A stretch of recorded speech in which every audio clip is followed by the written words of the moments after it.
If I start telling people about hell, I might just scare them off.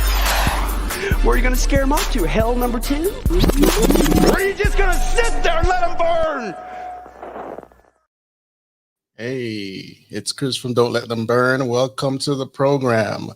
I'm back. It's been a while, but had some things to take care of, personal stuff and whatnot, and regroup on the whole Don't Let Them Burn platform. So I won't be doing 2 shows a day anymore.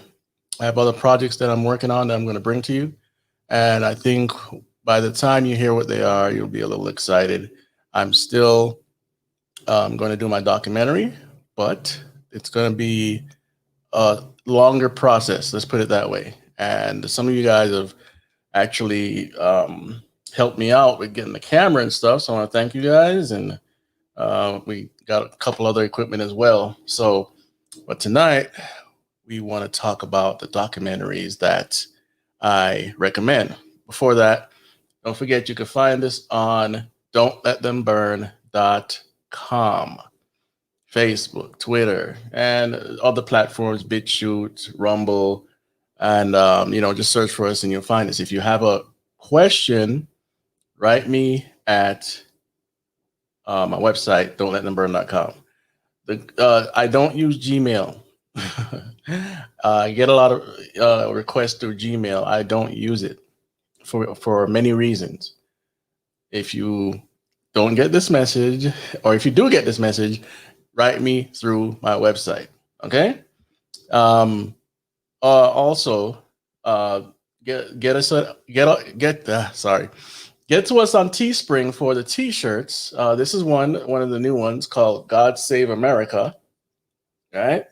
And some people ask, why is it only America? Well, if America falls, the rest of the world does. So I hope you like the t-shirt. Let me set up a little bit there. There you go. God Save America. And people when I wear it out, people want to know where to get it from. And obviously, Teespring, the links are below. If you want to send us anything, you could send us some. You could become a patron on Patreon. You could send us something through Cash App, Venmo. The links are below. And there's that. So I think that's all the plugs we need for tonight. So I see one person in the chat there. If you have a question, please put it in the super chat. We need all the help that we can get, even if it's a small amount. And those questions are put in a priority position. So as you see behind me there, I'm getting a new background and all this stuff. And I'll have new light in a minute. The camera is going to be different as well. And again, thank you guys for sending in what you sent in. And so let's get to today's topic. The Bible says to seek knowledge. I didn't have the passage written. That just came to me. I think it's in Proverbs or Psalms, to seek knowledge, right? But it also says that too much knowledge makes the mind weary. So the stuff I'm about to share, and this will probably be a couple videos. Don't go through a long rabbit hole. This is not a replacement for your Bible. The Bible is what we need to study every day. Okay. We're inundated with so much media, including my channel, that we need to focus our priorities, straighten things out, and so that we know where to go every day. Now, I watch stuff. I have, people I listen to, but I've toned it down so much that really, I don't listen to that many people as often as I used to. And plus, with all the stuff going on within the political scene, with all this, what I'm talking about, with the jab and everything, it gets kind of dreary and depressing. So I had to get my mind out of my mind got into a basic non-creative state, right? I had to come back to that. And now I'm creative again. I'm not paying attention to every single thing going on because most of it's just depressing, okay? But that doesn't mean I'm walking around with fear, walking around depressed, anything like that. I'm actually happy. I've been going out into nature and enjoying nature, enjoying the mountains where I live and, the scenery. So anytime you get depressed and stuff, one, you reach out to God, and then you try some nature, have some wholesome friends and whatever to hang out with. And that's my advice for anyone going through that. So here we go. Boom. The documentaries that I recommend. Part 1. And these are the documentaries that I usually advise people to look at when they start, because it'll kind of help them to kind of cheat a little bit, because it's so much information. It took me a while to find all of these things and search it all out. It's very daunting again when you're trying to find the information and you lay down rabbit holes of false teachers or people that they have the wrong eschatology. Their Bible doctrine is weird. Some of them are lies, straight up lies, or they're trying to lead you to some other religion. And we know that Jesus Christ is the way, the truth, and the life, right? So even those, let me see here. Most of these, if not all, I think most are Christian documentaries. And, some people might claim that they are biased or whatever, but, truth might seem biased to some people. So the first one is Hollywood Unmasked. And as it goes here, it says, is it true that an Antichrist agenda dominates the mindset of those who run the Hollywood media machine? Journey with us as we explore the dark recesses of the entertainment industry and pull back the curtain on the most powerful mind-shaping institution in the world. In their own words, learn how the Hollywood elite are intentionally subverting traditional values in order to erect their own frightening platform for spiritual and social reform. Presented by Dr. Jason D. Kovar, this video will never allow you to look at casual entertainment the same way again. Now, for me, that documentary was I was into everything, not everything meaning subject matter, but video games, movies, TV shows. I didn't read as much, but I was into comic books, magazines and whatnot. So I'd read a bunch of stuff, watch a bunch of stuff. And by the time I came back to Christ in 2004, it was like, what do I do now?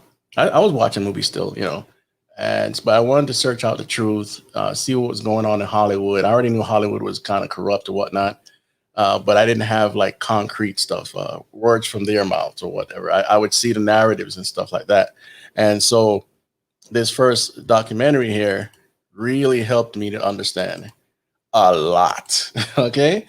And it shows, like they say, from their mouths, what they're trying to do is basically subvert the culture from a Judeo-Christian mindset. And it's on record. So I highly recommend you check this out. It's on streaming services now. It's on Amazon. It's you could buy the DVD and whatnot. Hollywood Unmasked. They show the violent nature of the film that we today we know, but we have to understand that sucking up all this violence it's not natural, and so we have to make decisions as we move forward with this. So this is one of the films, as I said before, that I recommend people watch. As if they come to me and say, "Hey, Chris, lead me here," and what do you recommend? This is the first thing I send them, because we are inundated with entertainment, movies, and it goes into TV shows as well. And so then Hollywood Unmasked number 2. This one shows more evidence of the demonic nature of some of these actors. Like, say for instance, if you ever heard of method acting, I'm not going to say all, but a lot of these people admit or act out seemingly that they're possessed. Okay, and we're talking about people like Denzel, the old Denzel, maybe not the new one, the older Denzel. I even have a video where what's the guy's name? The guy that did the movie, Spike Lee.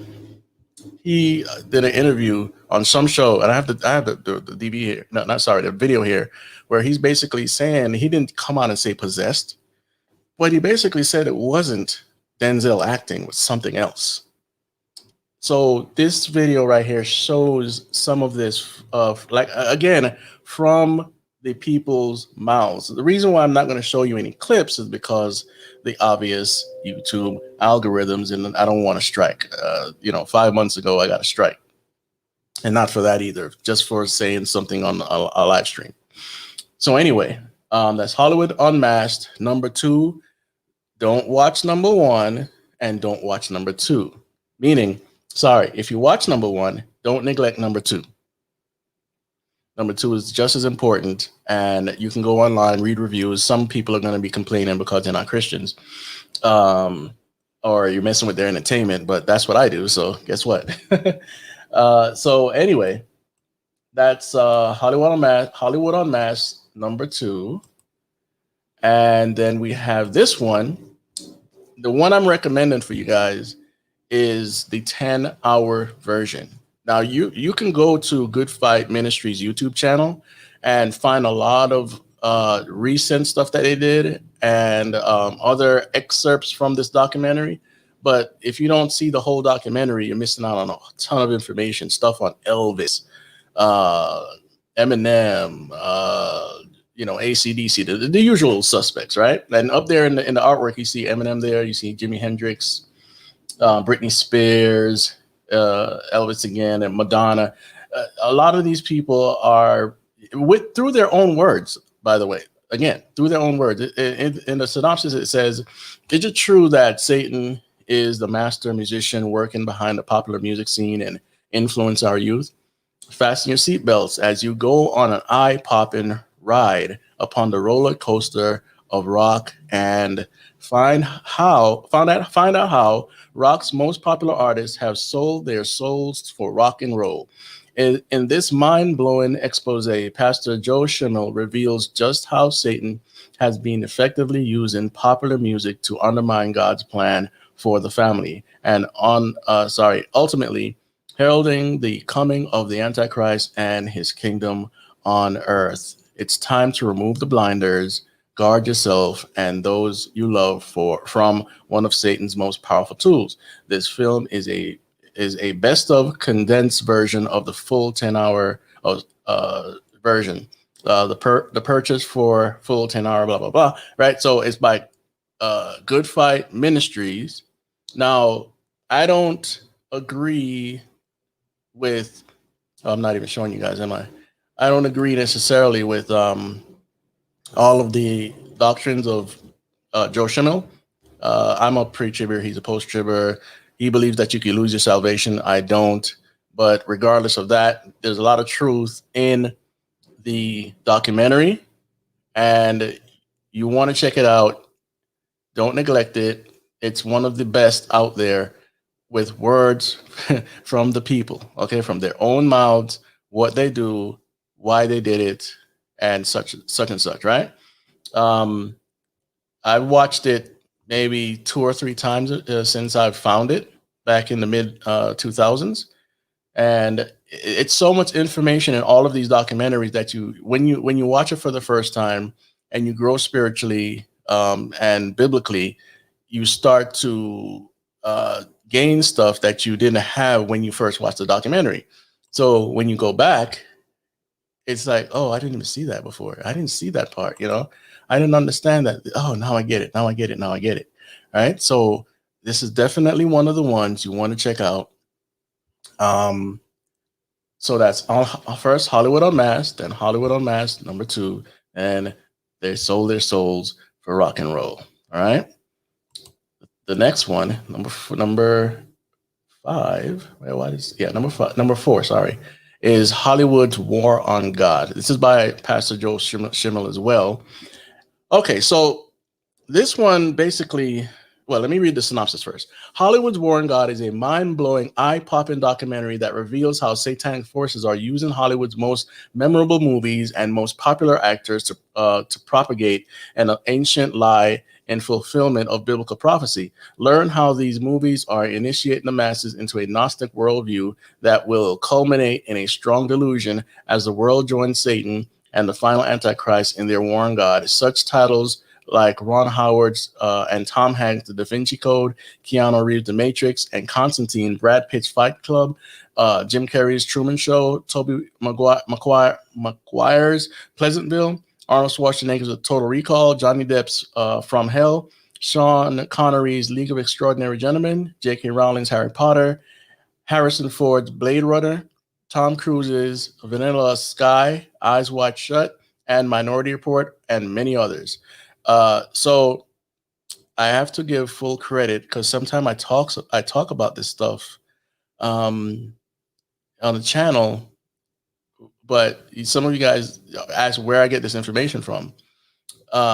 This is one of the movies, documentaries. He eloquently and precisely points out how Gnosticism is in a lot of our entertainment. So once I got this bit of information, I started seeing it in the comic books. I started seeing it in other movies. And then you have to go back and kind of read about the Gnostics. They were a problem in Paul's day, right?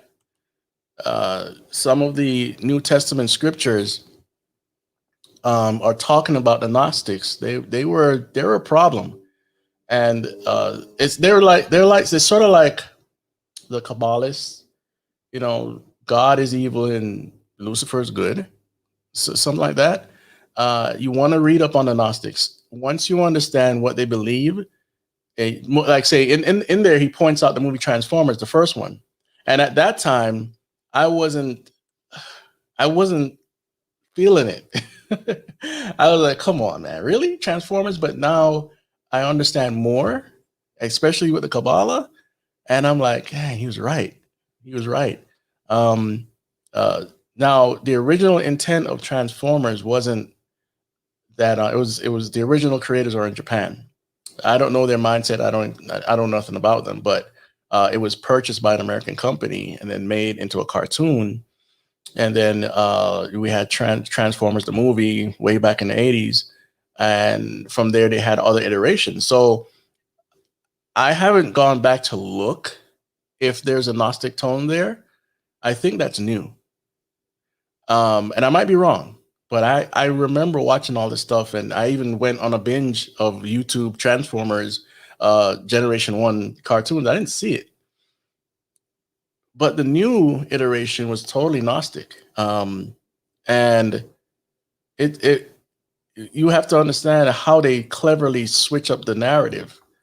So in the Transformers, pretty much Megatron, which also sounds like Metatron from the Kabbalah, he would be God the Father in the Kabbalah, who is a bad god. He is kind of like Megatron is the one to bring the wrath of God on Earth. The way they fall from the sky, like fallen angel, whatnot. I mean, the Autobots did too, but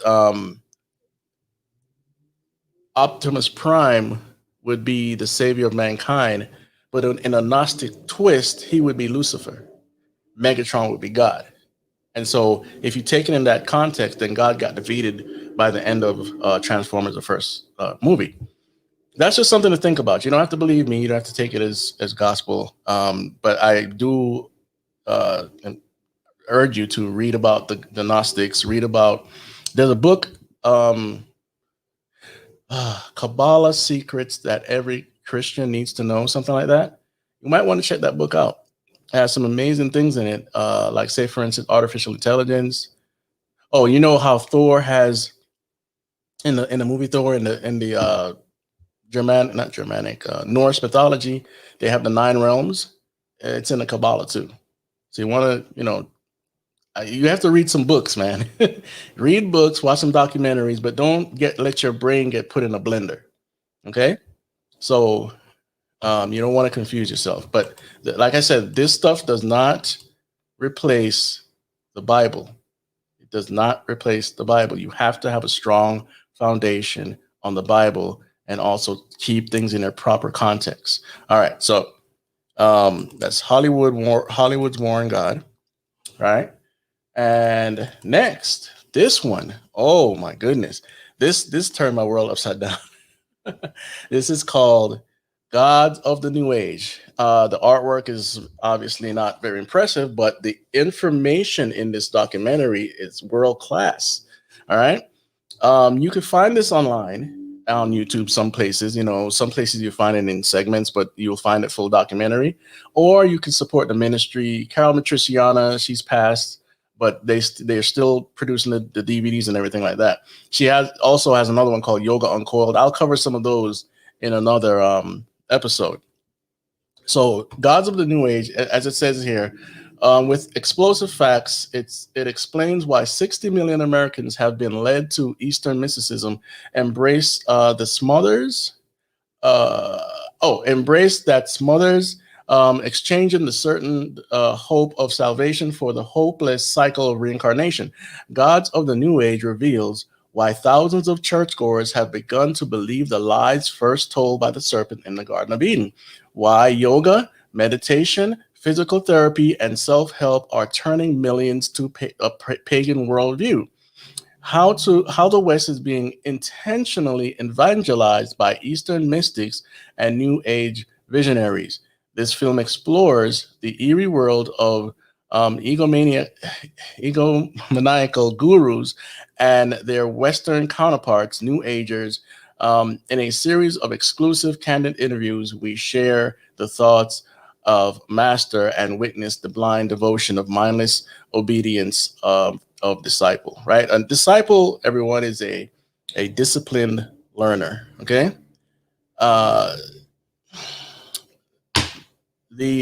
When you talk about yoga nowadays, sorry, let me get this right. When you talk about yoga nowadays, people get very offended. But many people don't know what they're into. Yoga, in this documentary, you'll find out from the words of the guru, not the person behind the film. You'll find out that yoga is Hinduism and Hinduism is yoga. They're one and the same. They cannot be separated, right? So for all practical purposes, when you're in the gym or a classroom or in some churches practicing this stuff, you are practicing Hinduism. You might not know it, you might be ignorant, but when you find this stuff out, what are you going to do? And by the way, I discussed this before on another program that Pilates is yoga. The Pilates is named after the person that developed or pretty much borrowed from Hinduism and made his exercise. That is true. He was German. You'll also find out about the Maharishi Mahesh Yogi. This is the guy that the Beatles brought to America. They went over there and started getting into all of this Eastern mysticism, and he helped them. You could find pictures of this stuff online as well. The Beatles with this guy and his group. And so most of these gurus are pretty much what you would call God men. Okay. And they think that they've reached almost the epitome of what it means to be a god. And so from there, they become ascended masters if they die, supposedly, right? It's a lie from the devil, lie from the pit of hell, right? So you want to check this out. It has a lot of on location footage of people going into trances when they're in these big rooms and they're doing the shamanistic pagan drum beats and whatever, and they all jerk up together with the music, and then somebody will say like stop, and they're all in a trance, because they're now in an altered state of consciousness. Some of them get possessed, some of them don't, right? But that's how you open up yourself through yoga and these dances and whatnot. And this is not about legalism. This is all true. This doesn't have to do with yoga, but it's still Eastern. There's tattoo festivals, and you will see people go to these tattoo festivals, and they go. Some of them go there to get the tattoos for a spirit to either enter them or follow them. And this is set on camera, and they don't have a reason to hide though. It's not some secret club. It's all in the open. And what you'll see in some of these tattoo festivals are people getting possessed. The spirits manifest in them, and they get into martial arts pose, not to hurt anybody, but that's how the spirits want to be, I guess, seen. I don't know. So they start running around looking crazy, and some of them have to be restrained, but the spirits manifest in them. So that's not in this video, but it's a connection, because the Eastern philosophy has to come straight. Most of it comes from India, but everything goes all the way back to Babylon, right? So you're going to see some really mind-blowing foot. If you haven't seen this already, I'm bringing this up for a reason. You have to see it. You have to see it. Again, they have other films, but this, for this purpose, these are the films. If you're just getting in the chat, these are the films that I recommend for people that want to start the journey, right? But again, it's not a replacement for the Bible. It's information. You will watch this film and come back later and be like, I just got something else. All of these films are like that. Okay, let me see what's going on in the chat. All right, let me, sorry about that. I have to take my screen off here for a second. Let me see. Boom. All right. So did I even show this film? Did you guys see it? If you didn't see it, this is what I mean. Sometimes I forget to show you the screen again. So anyway, Gods of the New Age. You could find it on YouTube, or you could find it online through, I think, Amazon and their website, right? So let me see what's going on in the chat here. Like I said, if you have a question that's related to the topic, please put it in the super chat. That will help us out, because we got a lot of things planned, and this takes a lot of time, guys, and a lot of money as well. So if you want to help us out, please do that. Okay, so Gods of the New Age. Boom. So the next one is the Kinsey syndrome. Let me warn anyone that has a squeamish disposition. If you can't take dark tales, this isn't for you. But I still recommend you watch it. When I was in junior high school, was it? I think it was junior high school, they started teaching us sexual education. And, we learned stuff, but we already knew, the culture at that time, the kids were more informed than some of the adults, believe it or not, when it comes to sex. So they started this thing with the condoms. They never handed out condoms at our schools, but eventually they started handing them out at the high schools. And you think that the safe sex narrative was, even though we shouldn't be having sex outside of marriage, let me say that, but they made it seem like the safe sex narrative would save so many people's lives, or, but really it was just a form of population control. All the contraceptives, and I know this is a big debate. Some people say, oh, it helped me do this, that, and whatever. Okay, fine. But all of it is a form of population control. So the main crux of this film, let me read the synopsis. This documentary shows how the Kinsey reports have been used to change the laws concerning sex crimes in America, resulting in the minimal sentences so often given to rapists and pedophiles. Further explained in how the Kinsey data laid the foundation of sex education, training teachers, psychologists, and even Catholic priests in human sexuality. What has been the consequence, and what was Kinsey's research really based upon? Working secretly in his attic, Dr. Kinsey, first name is Alfred, was one of America's original pornographers. His influence inspired Hugh Hefner to launch Playboy magazine. The soft approach to porn, which in time would escalate the widespread use of pornography through magazines, cable TV, and the internet. In 2006, the California Child Molestation and Sexual Abuse Attorneys reported that the number of victims of child sexual abuse and molestation grows each year. This horrific crime is directly tied to the growth of pornography on the internet. Now, there's more. I didn't copy it all because obviously it was too long, but you might want to read the rest of that synopsis. This guy,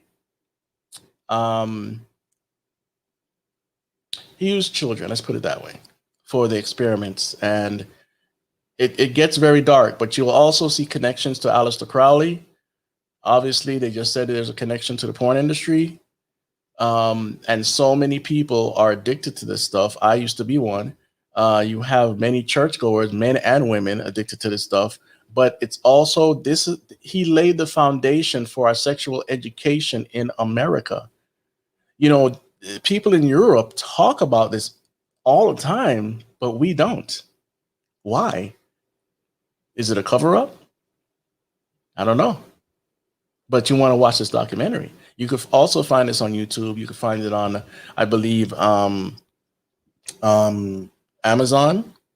and other formats. I think this one is by Good Fight. Yeah, Good Fight Ministries, Joe Schimmel and them. So this is another one that knocked it out of the park. I can't emphasize enough to take a look. Take a look. And if your children are old enough to handle this type of theme, show it to them. Don't be afraid. Don't think that they can't. You know, if they're old enough, they should be able to handle it. They watch and play all sorts of violent video games, right? Listen, they watch all sorts of movies, and now today's entertainment is 10 times worse than it was just 10 years ago, right? So I really, really recommend this film. All right.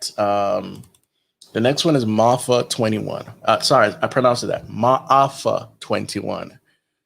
All right. I'm not sure if the people that made this are Christians, but it doesn't matter because it's totally true. So it says Mafa 21 traces eugenic thoughts and practices that have been set against African Americans from the time of slavery through the present. I don't like that term African American, by the way. It's like really ridiculous. But anyway, Maafa is the Swahili term, which means tragedy or disaster. They were stolen from their homes, locked in chains, and taken across an ocean. And for more than 200 years, their blood and sweat would help to build the richest and most powerful nation the world has ever known. But when slavery ended, their welcome was over. America's wealthy elite had decided it was time for them to disappear, and they were not particular about how it might be done. What you are about to see is that the plan these people set in motion 150 years ago is still being carried out today. So don't think that this is history. It is not. It is happening right here, and it's happening right now. I want to add something. This is not a SJW documentary. It's not a leftist documentary. It's not the pandering that you see going on in entertainment today. This is raw. This is truth. I don't try to remember all this stuff. You know, I try to educate myself on what happened back then, but I don't let it affect my life today and bring all sorts of stupid thoughts in my head about another ethnicity, right? This is very important. The two things that the Black community ignores, not on the whole, not everybody, but the people that refuse to acknowledge it, is abortion and Black on Black crime. The media wants people to focus so much on white cops killing Black people. But the fact of the matter is, when you look at the statistics, they're more likely to kill a white person than a black person. That's fact. So I'm just trying to say that don't think that this is coming from the wrong place. It's the right motives are there, and it exposes the elites from the Rockefellers and on. You know the names if you're new. It's not if you're not new to this type of stuff. You know the names: Rockefeller, Rothschilds, all this stuff. These people, especially Rockefeller, funded a lot of things that have exploded over the last, I would say, 30, 40, 50 years or more. And the rise of feminism, the abortion stuff, a lot of stuff, even stuff going on in the medical field. So you might want to check out, I think it's JD Rockefeller. If I'm wrong, he wrote a memoir and he admits in there that some of the stuff. But even so, you don't even need that. A lot of things that they did on record, it's irrefutable. Okay, so I don't say the word Illuminati a lot because it has lost its lost its meaning. But that doesn't mean it doesn't exist. Secret societies exist, and another word for a lot of these secret societies is elite or globalist, or there's other terms. You'll find some of their teachings in a lot of their teachings in the college secret societies, the fraternities and the sororities. These groups have principalities over them. For those that don't know what that is, that's pretty much spirits, demons, whatever. Like Minerva. Minerva is an old god, right? So-called. So the way that Masons and other people control society is through entertainment and the educational system and other political system and whatnot. So imagine now you're a person, you're not even groomed. Like some people are groomed to be political leaders and whatnot. Some people go in there, they have no clue what's going on. And even at, like, say, the first level, second level, third level, 10th level, they have no idea what's going on.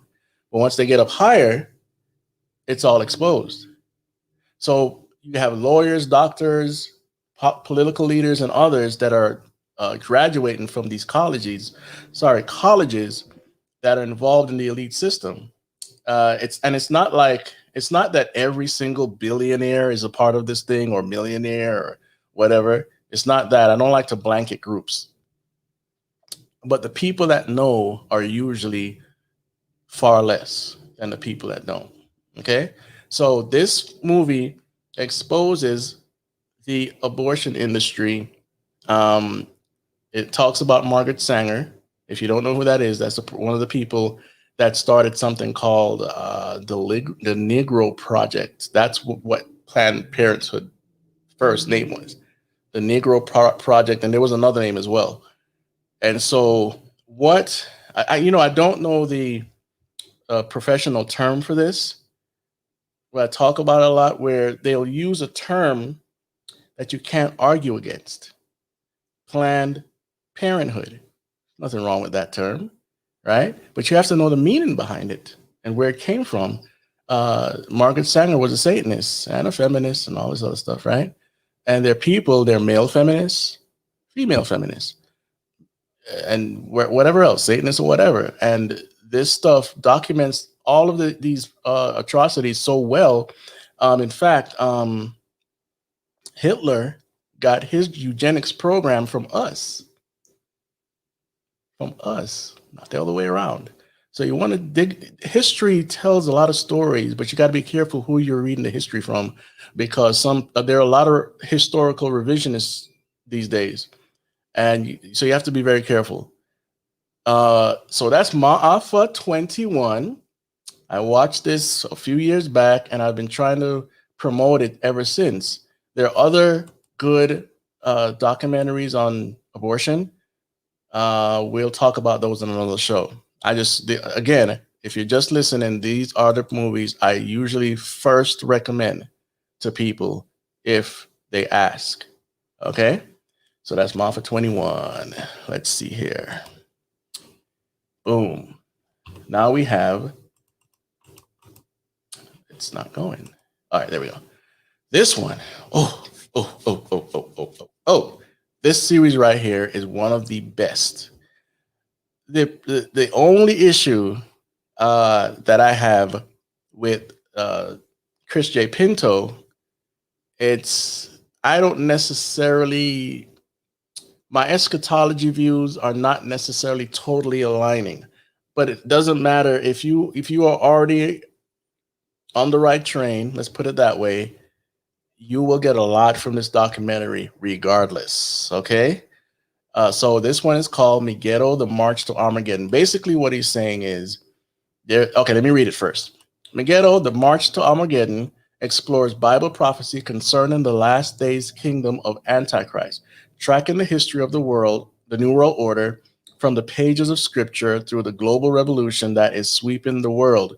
Popular subjects in this film include the prophecies of Revelation and Daniel, as well as the history of the Illuminati and Freemasonry on the New World Order movement, right? And for those of you that don't believe that there is such thing as Illuminati, research 1776, not our independence. They're 1776.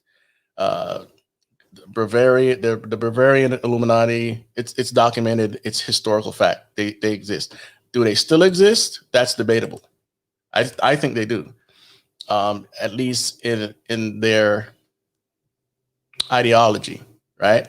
It's pretty much about Lucifer as the good guy, and he will give them a position in his new world. Okay, so they work feverishly to get the world under control and depopulated.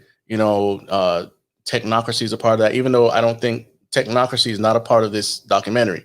So it shows stuff like the one world religion, which is being formed. They've been trying to formulate it, at least on camera, since the late 80s with the Pope there. They brought fire worshipers and all these people to worship as one at the Vatican. So how can you do something like, if you're real Christians with it, which they're not, the Catholic Church, they wouldn't do that. That's an offense to God, right? So Megiddo, the March to Armageddon. You want to see this. It's long, but it's worth the watch. For some people, it won't be explosions and stuff that keep their attention, but it's well researched, and I can't recommend it more. Okay, so that's part one. This is part two, right? See me here. There we go. Megiddo 2, the new age. The title is self-explanatory, right? So it says some of the most famous people of modern times, including Charles Darwin, Thomas Edison, and Adolf Hitler, have been influenced by the controversial New Age movement that has reawakened mankind's communication with the spirit realm. Full of highly detailed research, this film challenges even the most skeptical viewer to consider the consequences of this global awakening. That's the thing you hear a lot about today, the awakening, right? You have a good version, you have a bad version. But you want to check this out. It's one that, again, I highly recommend it. Highly, highly, highly recommended. In there, this is the first time I ever saw this stuff on film. You have channelers in there, many of them, not just one, that are well known as far as in those circles, and they were channeling these entities, and they were speaking through them and saying all sorts of weird stuff. Again, I say this a lot. Once you have the formula, you understand what they're doing. So a lot of the stuff is we have to come together as one. Kumbaya, save the earth, get rid of weaponry like nuclear bombs and stuff like that. You hear this theme over and over and over and over again. If you ever read about, I can't remember his name right now, the captain that went down to the Antarctica. I think his name was Captain Bird or something like that, William Berg or something like that. Uh, if the story is true, his plane was taken into some sort of cave by like a tractor beam, like what you would see on Star Trek, and supposedly these tall, elegant looking, more than white. They were white, like real white, like here, white, with long hair, and I think possibly blue eyes, sort of like the Ubermensch, right? The Superman, and the most let's call it elegant one was it could have been Lucifer, right? I don't know. Just telling you the story. And one of the main messages was what I just said: disarm, come together as one, save the earth. But another theme going through all of this is the Christians are a problem. You got to get rid of the Christians, bro. So I'm just giving you a rabbit trail there. Watch this documentary. This is part 2. Make sure you watch part 1 first. It gives the foundation. And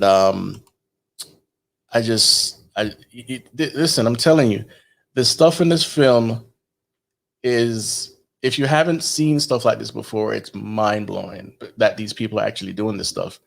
But it's it's nothing new.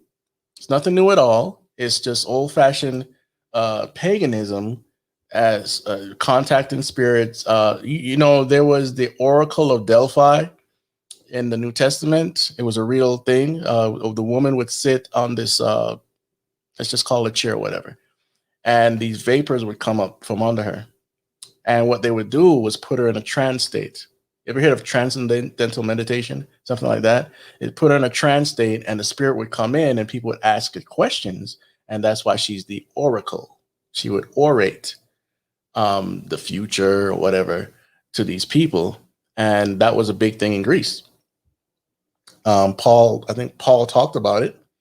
And so you could read about the history of that. So that's a part of it, right? Where these entities will come in, and it's called channeling, and there's other names for it. So this documentary shows people channeling. Now, that's not the only thing in the documentary, by the way, but it's very important that you see that this is not, 2,000 years ago. It's happening today. And I believe that the videos that they showed was from the 90s, if I'm not mistaken. And the New Age religion has ballooned since then through Oprah Winfrey, a couple other teachers out there. There's a lot of them. Barbara Messiniak, a few others, right? Not a few, it's a lot of them. So anyway, that's Megiddo 1 and 2. Now, the next 2 that I'm going to show, I didn't want to show at first because I don't want to, you thinking I'm being biased. It's my pastor, but I recommend these 2. Okay. So the first one is the Rapture. Don't be deceived. I'll read the premise and I'll go into why I'm recommending it. If there's one thing you don't want to be deceived about in life, it's the biblical truth concerning the rapture. The Bible says that for those who are left behind after this next great event of God's end time prophetic calendar, they will be they'll be thrust into the 7-year tribulation, which is not a party.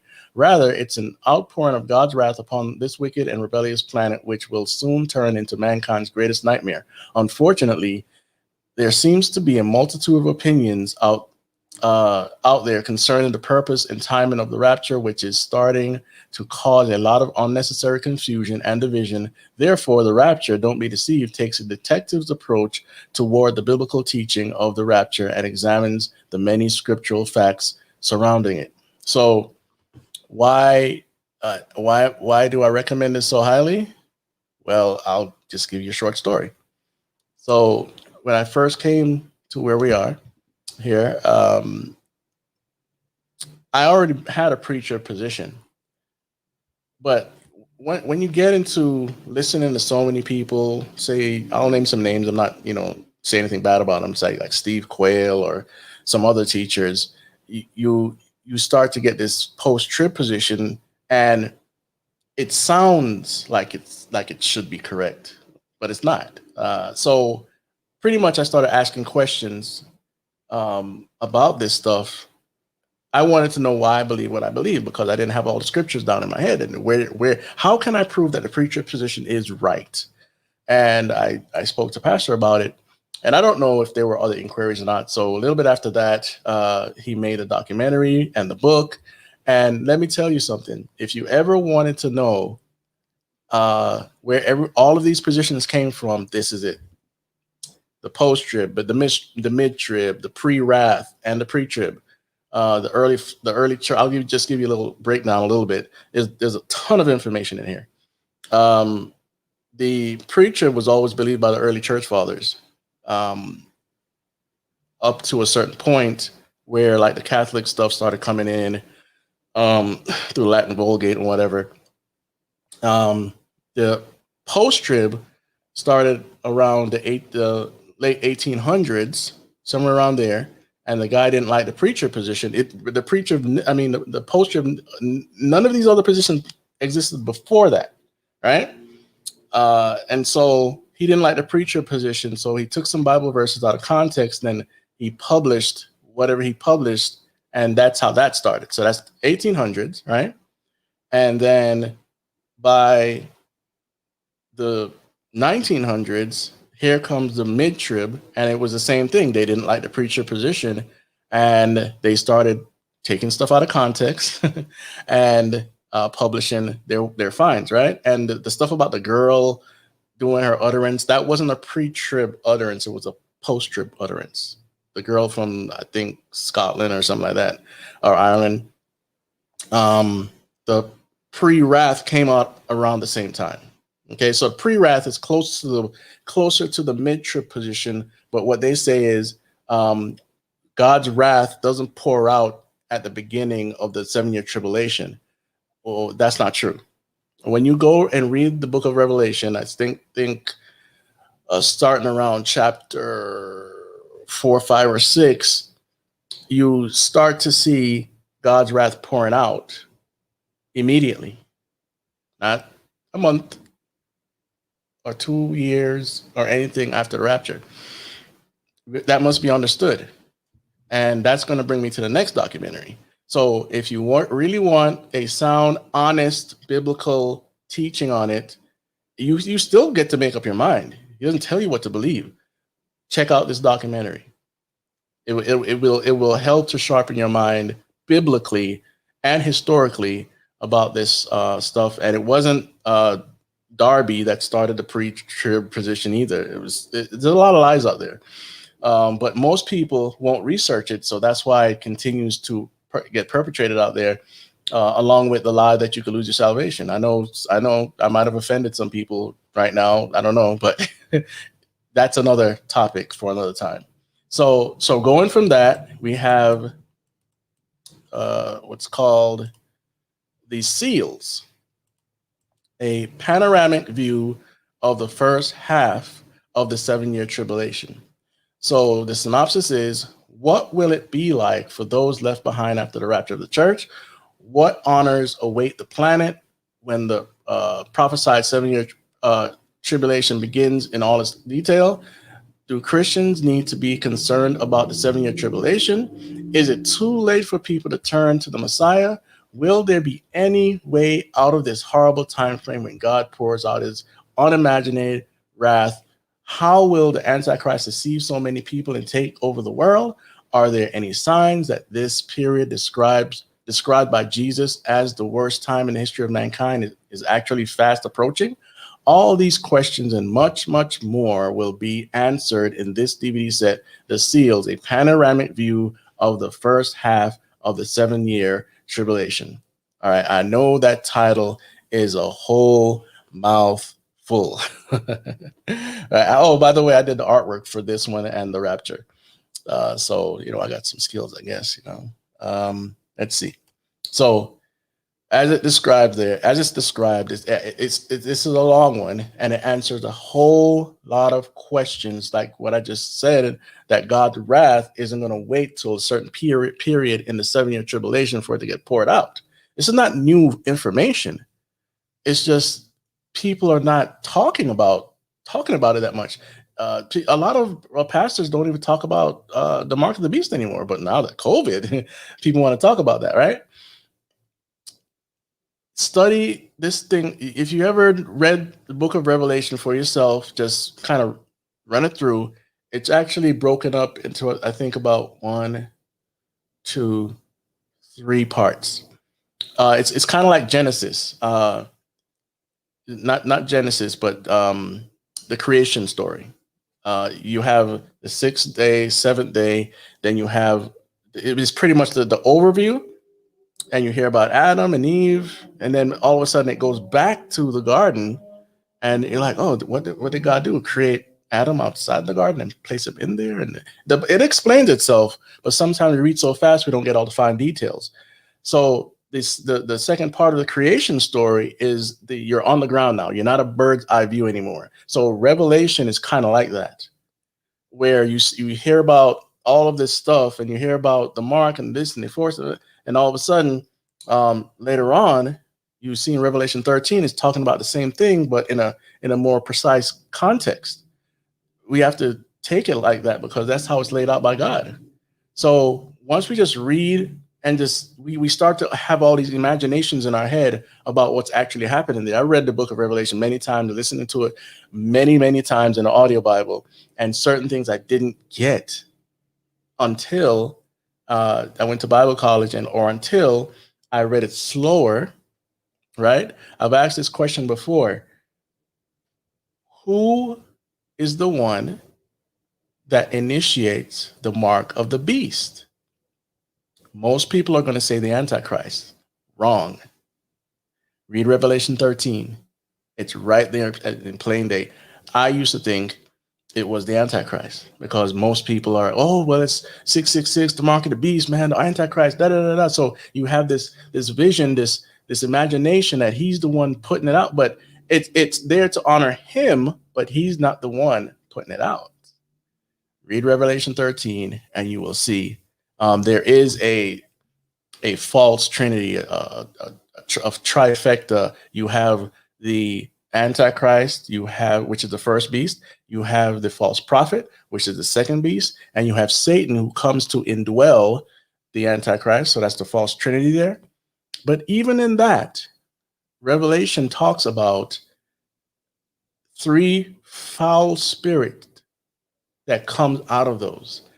So multiple things going on there. You're like, wow, more spirits? And I think it says that they're like frogs, okay? The theme of animals are all over the Bible, all over. When I say animals, I'm talking about animal spirits. It's all over the religions, and you go to Romans 1 and you find why it's there, right? So you want to study the seal. So I highly recommend The Seals and the Rapture by Pastor Billy Crone. All right, so let's get to the next ones. Let's see, we're almost an hour in. All right, so that's the seals. For those of you that didn't see it, this is the Rapture.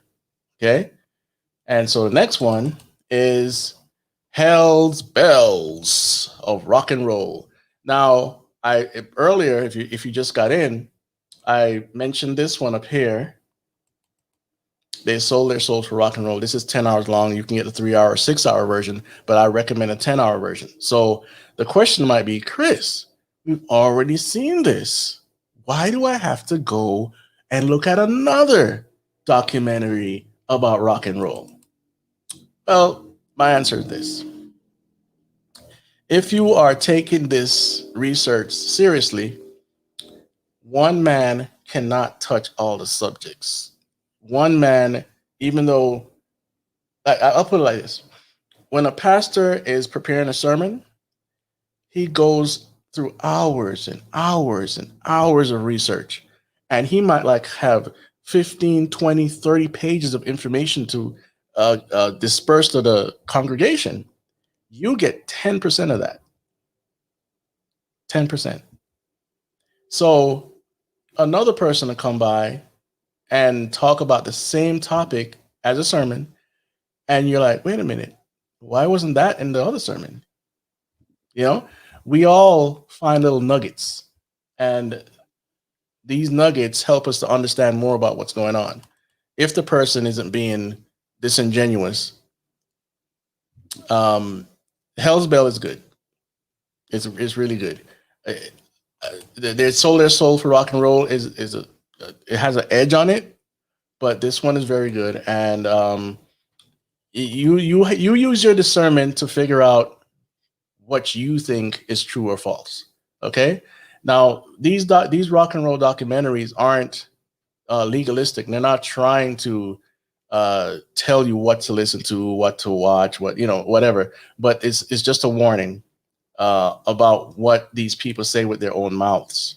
Some of them admit that they do worship Lucifer or whatever name they want, Beelzebub, Baal, Satan, whatever, right?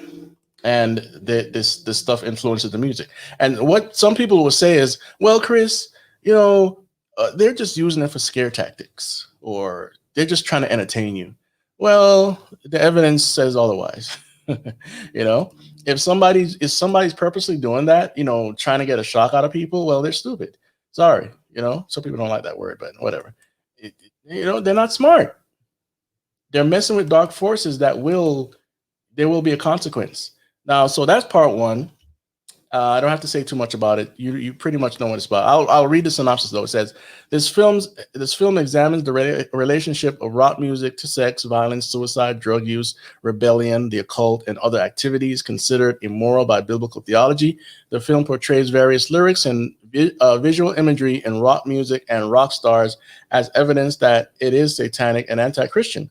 It also alleges that perceived hidden messages and satanic backmasking exist in several examples of popular song and music culture.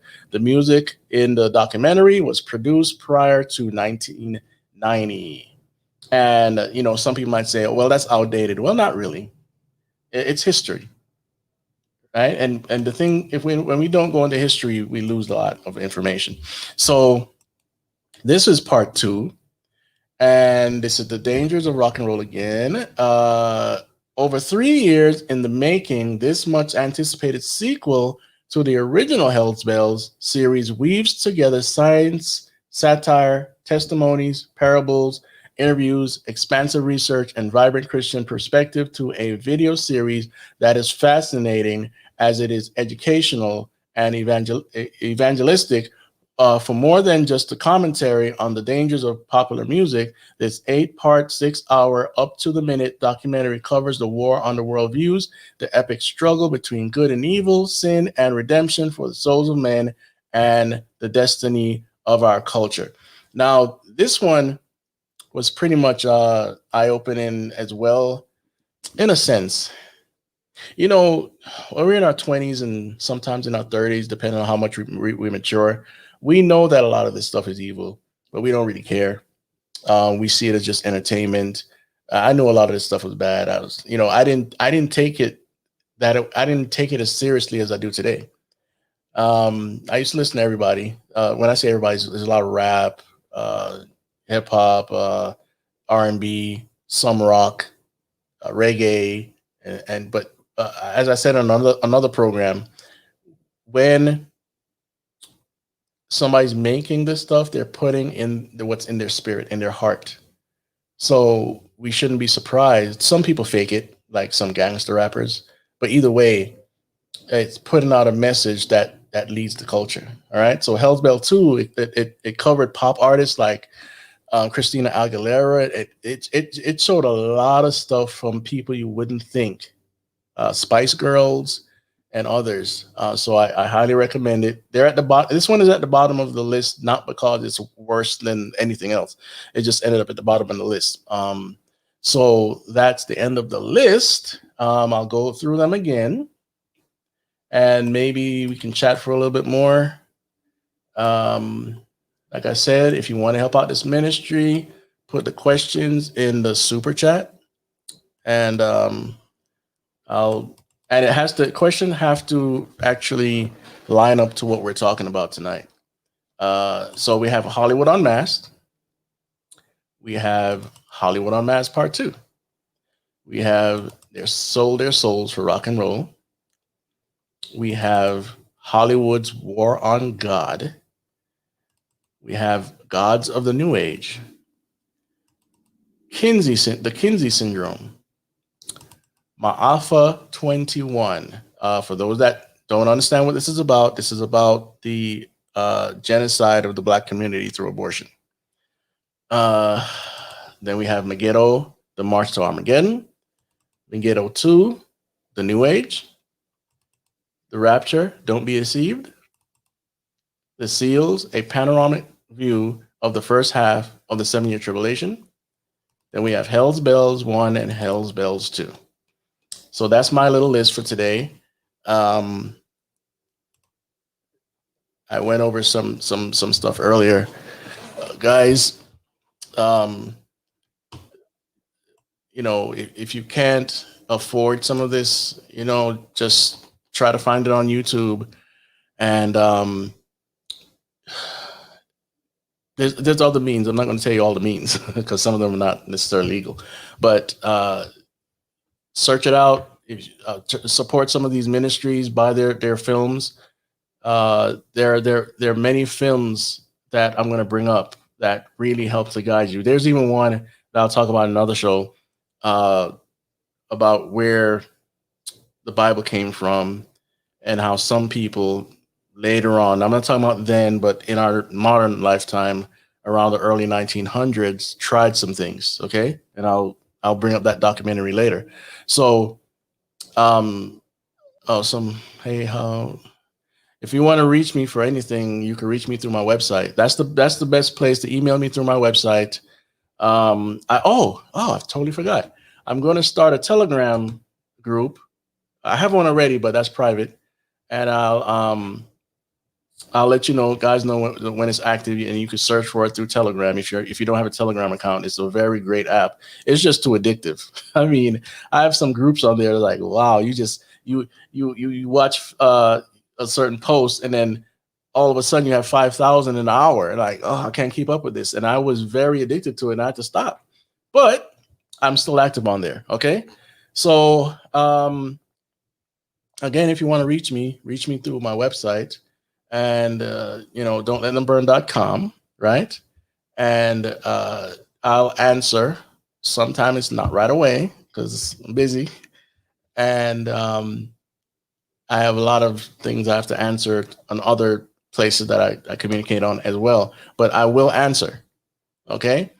Some people have written me about some of the reviews I've done on movies, the superhero stuff and whatnot, and I've answered them. I gave them some good advice, and they appreciate it. So don't think I'm not going to reach back out. Now, some people have written me through the Gmail. I don't use my Gmail that much. I don't use it for a reason, and some people are writing me, no disrespect, but some people are writing me asking about the ingredients to my documentary. I'm not going to do that. I'm not going to give you that, So anyway, not to be on a negative, but just, make everything appropriate. We're working on some things, and I don't want to make an announcement too early. I did that with my documentary, The Alien Deception, and it's still not done. So, but what we're trying to do is release some things between July and the fall, and you'll hear about it slowly. I'm going to try to make this as consistent as possible, because so many great things are happening. And like I said, some of you guys helped us get our cameras, and we are on the move to finally getting production done. Okay, we have a new background, and I'm going to add some stuff to that. But here it is. I'm going to talk about Falcon and the Winter Soldier. I'm going to talk about the movie Soul, if you didn't see it. WandaVision. Listen, do yourself a favor and study world religions, preferably from a Christian pastor. Now, my pastor has a whole series. It's long on getalifemedia.com, but it's so precise, and he mentions things that other people won't. So if you want to check that out, you don't have to. Getalifemedia.com. Look for world religions, cults, and the occult. And in fact, I was actually featured on the Islam study, because many people don't know that hip hop. Okay, just to extend the conversation a little bit, hip hop is not rap. Rap is not hip hop. You got to get that down. Hip hop is not rap. Rap is not hip hop. Rap is an ingredient in hip hop. It's just a genre. It's words to beats. Okay, so there's a religious component behind hip hop. They have 9 pillars, and I'll discuss this in another show. 9 pillars, but some of them are breakdancing, graffiti, b-boying, being a lyricist and stuff like that, right? So they also have what's called a temple of hip hop, right? And so within the religious ingredients, you have the Nation of Islam, and you have what's called the 5 percenters. The 5 percenters broke off, so to speak, from the Nation of Islam through a guy named Clarence X. He was Malcolm X's friend, I think, through the penal system, and they broke away because of religious disagreements. So anyway, what the 5 percenters believe, this is only a little portion of it, is that you are Allah, arm, leg, arm, head. You are God. Does that sound familiar? New Age or other belief systems. So I in the world religions, cults, and the occult, in the Islam study, I talked about some of that stuff. And I read from magazines from what people were actually saying, because listen, I grew up with this stuff. So I know it was in my ear all the time. I know what I'm talking about, right? So, but when you first tell people, not necessarily you guys, but just an average person that doesn't know anything about hip hop, they don't want to believe you. And there's also a very racist component to hip hop as well. And we'll cover that on another show. So you want to check out world religions, cults, and the occult. It covers Buddhism, Hinduism, Jehovah's Witness, Seventh-day Adventists, and many more. Catholicism, that's one's thick.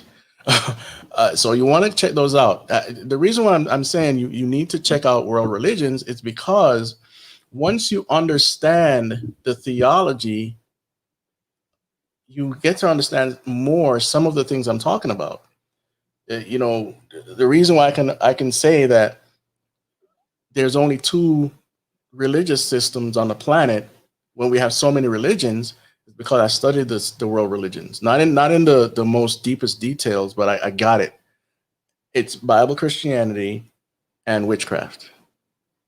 Bible Christianity and witchcraft. And some people are going to say, why witchcraft? Why is it just witchcraft? Witchcraft has to do with the elements. Some of it has to do with you becoming God. Some of it has to do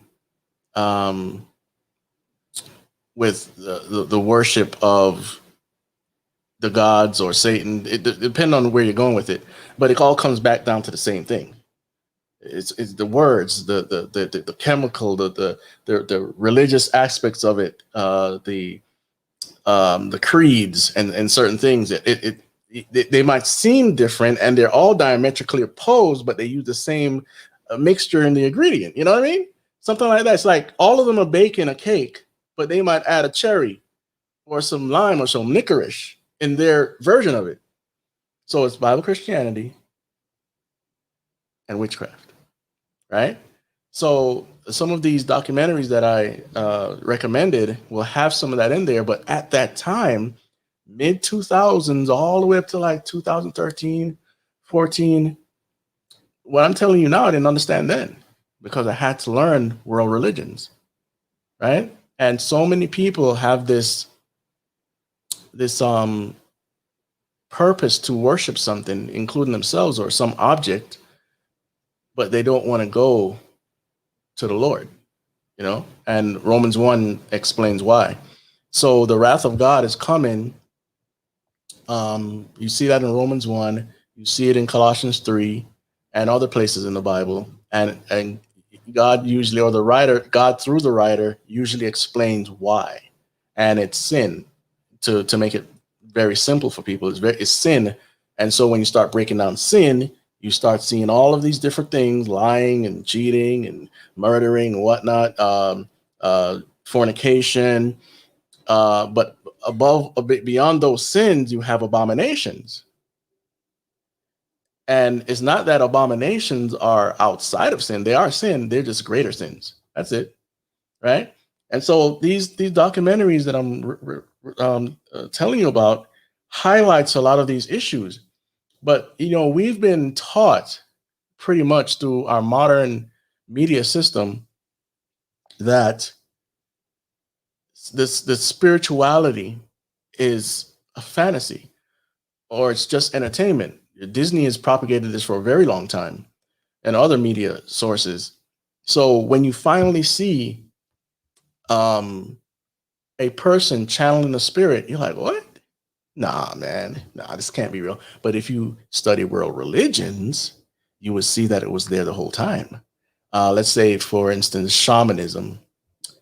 The shamans, they use mixtures like ayahuasca to get in contact with their spirits. Oh, the rain dance. The rain dance is about doom, doom, doom. You get yourself into a altered state of consciousness, and the spirits, you know, reply. Sometimes they dress themselves up as death in the sense of white face. The white face usually represents death. That's why clowns are the way they are. But anyway, shamanism is one of these things. If you study it, you'll see ingredients of shamanism in other religions. Okay, like in the music today, right? You hear these oh and stuff like that. That came from these chants in the jungle or wherever, and we hear it in Christian music now. We hear it and like you know, you see all these movies coming out and you hear songs like oh, that's from the same. I'm not saying that, you know, they're doing something evil per se, but I'm telling you the source. Somebody thought it was a good idea to bring in this sort of chant or whatever, and you know, they started using it. So yes, pharmakia, the drug used for power, and even in pharmakia, there's so many different levels of it, and you'll see that in the documentaries I talked about. For sure in Megiddo 1 and 2, you'll see that stuff. Like say for instance, in Islam, you have the mystics that they twirl themselves around to get into an altered state of consciousness, right? Again, shamanism, you have the ayahuasca and other stuff. You have the people that say weed could be used for medicinal purposes, but it also puts you in an altered state of consciousness, not as much as say DMT, but you still get into an altered state.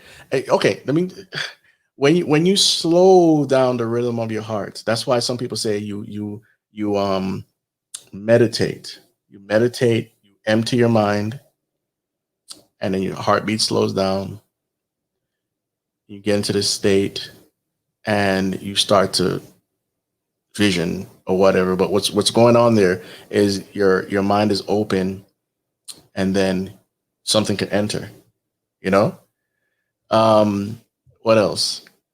So we have the meditation, we have dancing, not all dancing. I'm not legalistic. It's not all dancing. It's just some.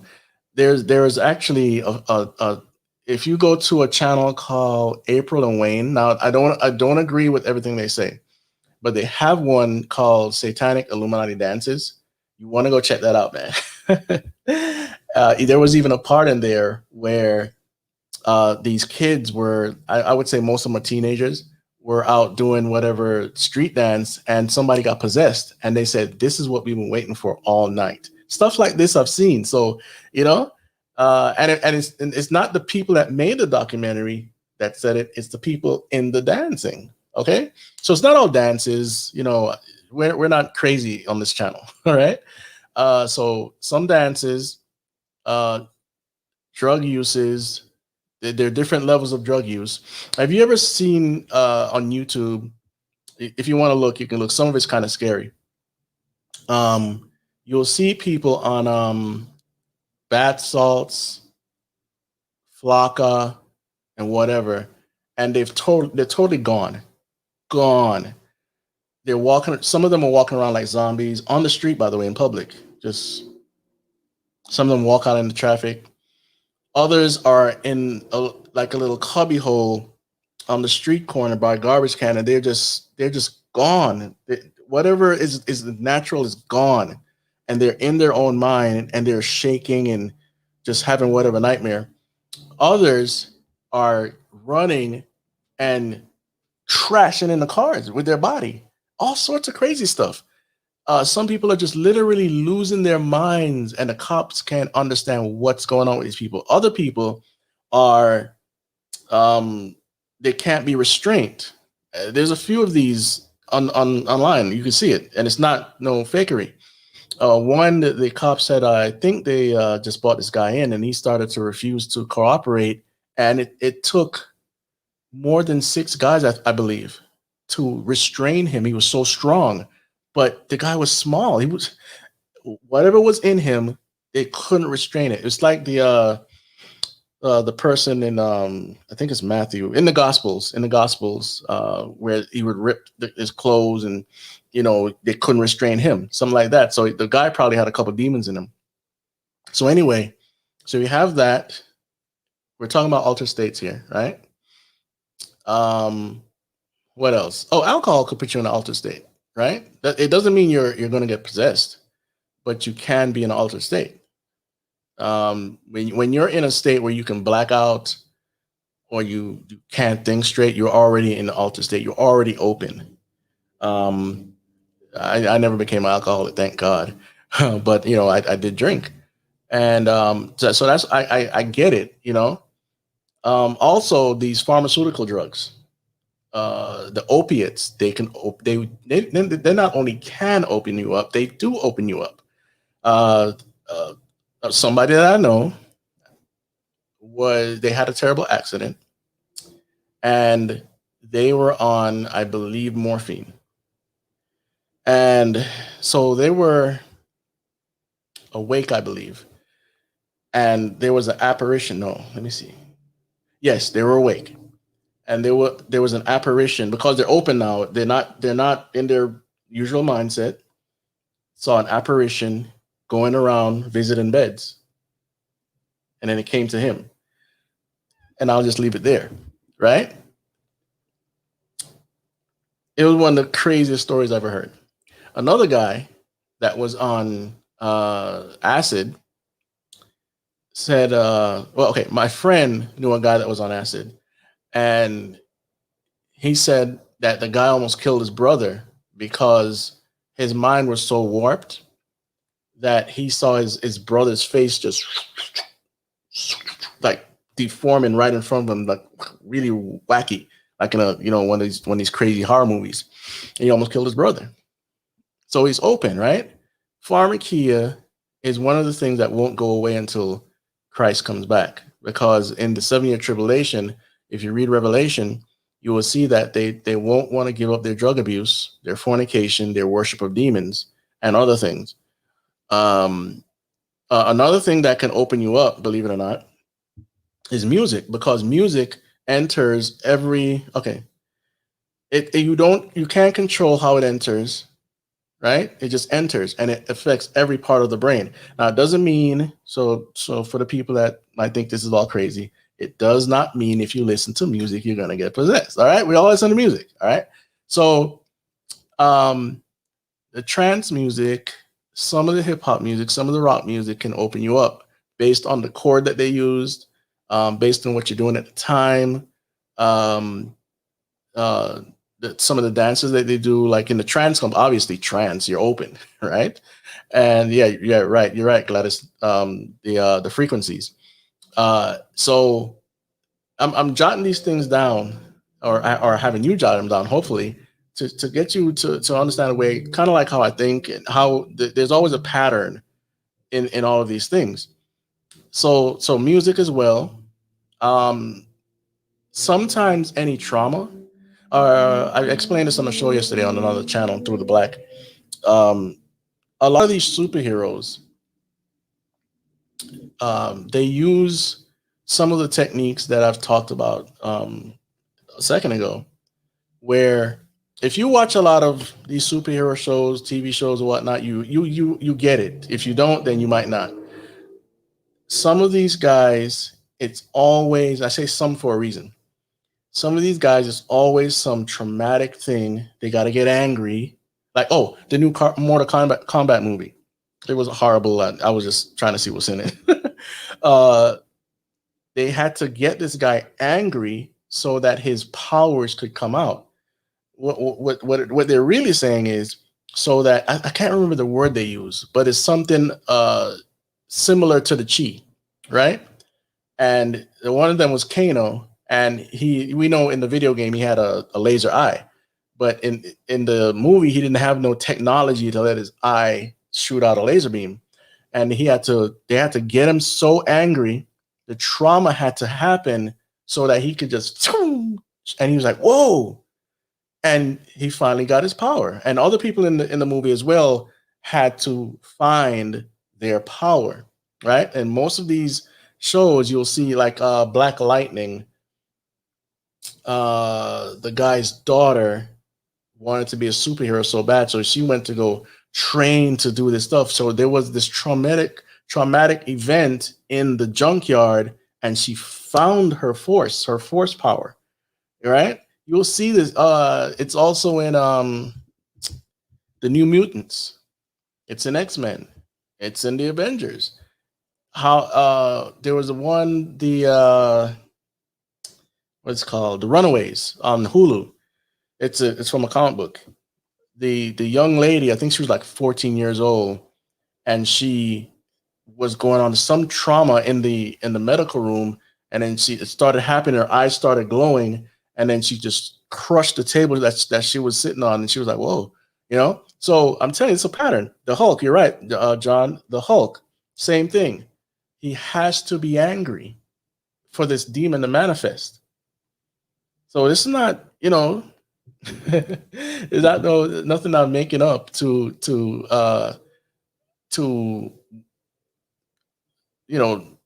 talk bad about superheroes or whatnot, right? Because I watch some of this stuff, a lot of the stories are entertaining. I used to read a lot of comic books. I wrote comic books of my own, right? And when you talk about some of this stuff, for the people that super love this stuff, they get mad at you because you're saying that these people are pretty much godlike. But when I go online to some of these entertainment pundits that are talking about superheroes, they're saying, yeah, man, the gods, man, these gods are fighting. I can't wait.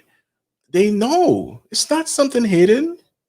It's like, come on, be realistic, be intellectually honest to talk about what we're being entertained by, right?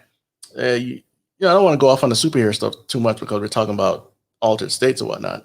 Yes, the Kundalini is another thing, but that comes back to what we talked about earlier, based on gods of the New Age. In the movie, they were talking about the Kundalini spirit and how you have to get into a jerking motion, or you're sitting and meditating, doing some yoga or whatnot. But mostly it's the jerking, the meditation, and you supposedly feel something at the base of your spine, and it comes up, and it's supposed to be some snake. Why is it always a snake? Right? Why is it always a snake or a dragon, a serpent, whatever? So that's why I'm really highly recommending Gods of the New Age as well, because you'll see it. It's not just a documentary that says, oh, I did the research. No, it's more than that. People are literally saying it with their own mouths. The gurus are talking.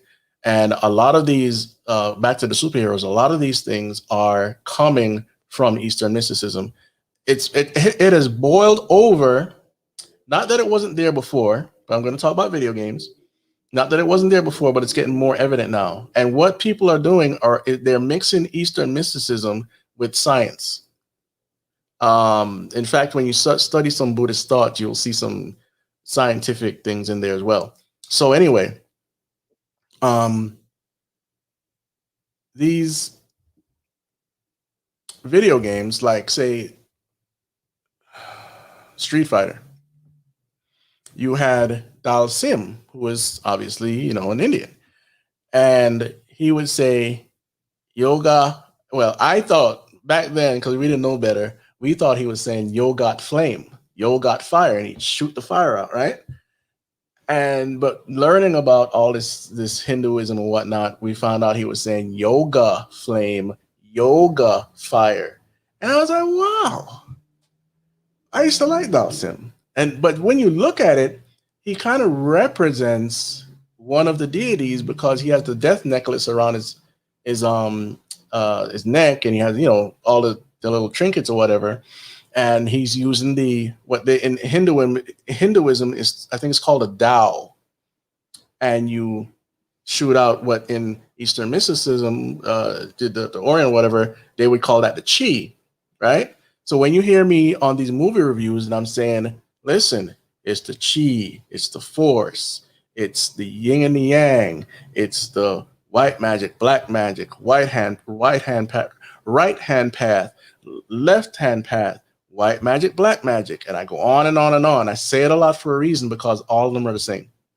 They just have different ingredients to them, but they're all lead the same thing. So you'll find that in Gods of the New Age. So, another form of getting into altered states is trauma to the body. Like, say, for instance, people that cut themselves. You'll find that in the Bible. I think, I'm not totally sure, but I think the person that was cutting themselves in the Bible was probably possessed. Not sure though. Cutting yourself, sometimes acupuncture, and other stuff. Put you in an altered state of consciousness. There was a movie, and I watched it sometime last year. It was called Altered States. And the whole premise was we are evolutionary creatures. You'll always find evolution somewhere in these things, even if they don't call it evolution. And so the guy was working on a hyperbolic chamber. I think that's what it's called. And basically he started to shift into another reality.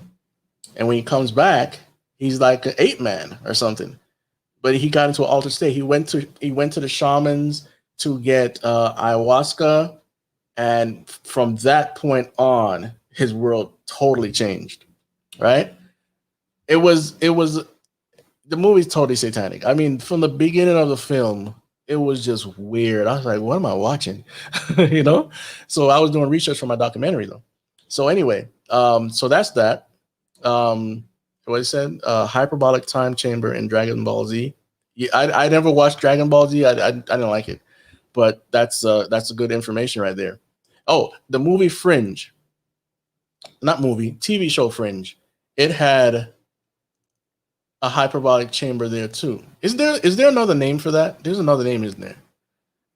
Anyway, so what these chambers do, and they're real scientific experiments with these stuff. They obviously get you into an altered state, right? And what's going on? A sensory deprivation. So the sounds, the sight, and everything except for the feeling of your body in the water or in an empty chamber. Sometimes people go crazy in those experiments. But what these movies show is that you can connect with somebody else's mind, or go into another dimension or have an outer body experience, pretty much astral projection. So with all this stuff, this is not like fake science. This is real stuff, but it's not something God wants us to mess with, right? So the whole idea of altered states of consciousness, if it's not from God in the sense of this, there's an outer body like experience in the Bible. When John is taken up to, I think it's the second heaven, or is it third heaven? You guys can correct me, but he was taken up. I don't with another one within the body and without the body. I don't know, you know. So then John is given these visions, of the future, and he's literally talking to an angel. Angel means messenger. So let's just call it a heavenly creature, right? He's talking to a heavenly creature, and they're conversing, and he's seeing things about the future that are going to happen, but he was not necessarily in his physical body, right? So, but that's from God. That's God doing that. When we take it upon ourselves to put ourselves in these altered states, we get in big trouble. Some people go astral projecting and can't find their body. The reason why we know they can't find their body is because it seems like they're in a coma and they never wake up. Right? And what you're seeing today is astral projection being promoted everywhere. Like someone said, John said, Joe Rogan. Absolutely. The movie Soul, which I will do a review on, the movie Soul totally promotes this heavily. Okay. If you haven't seen the movie Soul, if you want extra information, go ahead and watch it. It's not a boring movie, but I know exactly the whole movie is totally New Age, astral projection, out of body experience, same thing, altered states of consciousness. The heaven, quote unquote, in their movie was more like a space between spaces, right? And in between that space, you have I can't remember what they call it, but the lost souls go there, and it looks like a purple desert dune or whatever. And then below that, you have the plane of Earth or space or whatever, right? And above that, all those planes, you have something, I think they call it the Great Beyond. It's just white, and people that are allowed to go there. I mean, you might say that's going to heaven. I don't know, but whatever. It's not the biblical heaven. So all these things in these movies promote some sort of system that we don't necessarily always get, because some of us are just starting our journey with with researching this stuff, and others of us are further ahead. But again, if you take the time, but remember, none of this replaces your Bible. None of this. Okay? If you take the time to research world religions and some of the aspects in there, you will get a greater understanding. And believe it or not, a lot of these techniques used in these systems flow into the idea of artificial intelligence. I'm not going to go there tonight, okay? Because that's a whole nother show. But as I explained in earlier shows, that some of these people creating artificial intelligence know that these spirits want to come in and enter them. I'm not talking about ground level artificial intelligence 1, 2, and 3. It's higher in artificial intelligence. So you really want to get into that study. You know what? I'll show you the websites for those like, how do I get it? I don't get it, man. When I go there, I don't know where to go. Right? I will show you in a second. The website. Now, I did not design the website. I want you guys to really understand that. All right. Let me give me a second here, guys. Share my screen with you.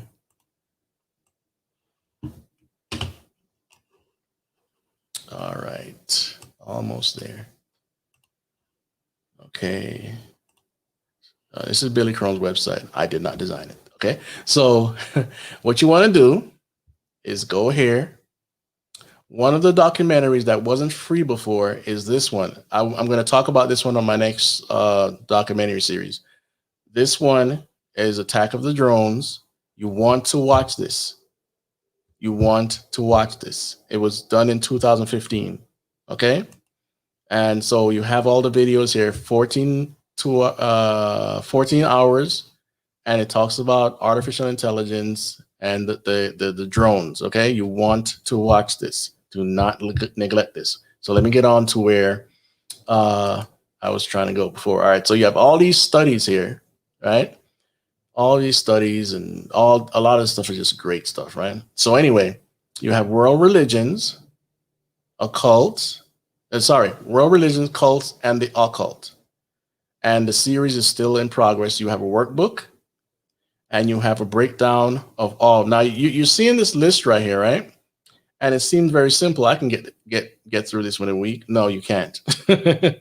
On the introduction alone, you have 5 videos or audio if you want to listen to audio. All right. On the Judaism, you have 7 videos or audio, depending. And you could download all of this stuff for free, by the way. So if you want to listen to nothing but audio, it's there. But I recommend that you watch the videos. Then we have Islam, which is 8 videos. And I'm on one of these. I can't remember if it's number 8 or whatever. But anyway, number 8. So then you have Hinduism. And that has 6 parts. Not too bad, right? So that's 6 hours. And then you have Buddhism, which is 6 parts again. Not too bad, right? Then we get into some heavy meat here. So we have New Age. We have page 1 and page 2. So let's see what page 1 looks like. 6. So I'm going to say that's probably 12 hours long. Yep, I'm correct. So 12 hours long. You want to not neglect this stuff. Roman Catholicism. 6 on each page, and it has 2 pages, so that's 12, right? Then we have Mormonism, page 1 and 2. Jehovah's Witness, page 1 and 2. Seventh-day Adventist, page 1 and 2. Christian Science, which a lot of people don't know about, has 6 pages. First, as my pastor would say, it's not Christian and it's not science. It's a bunch of baloney, but people fall for this stuff, okay? Then you have Scientology, which is 3 pages, so 3 times 6, you know what that is.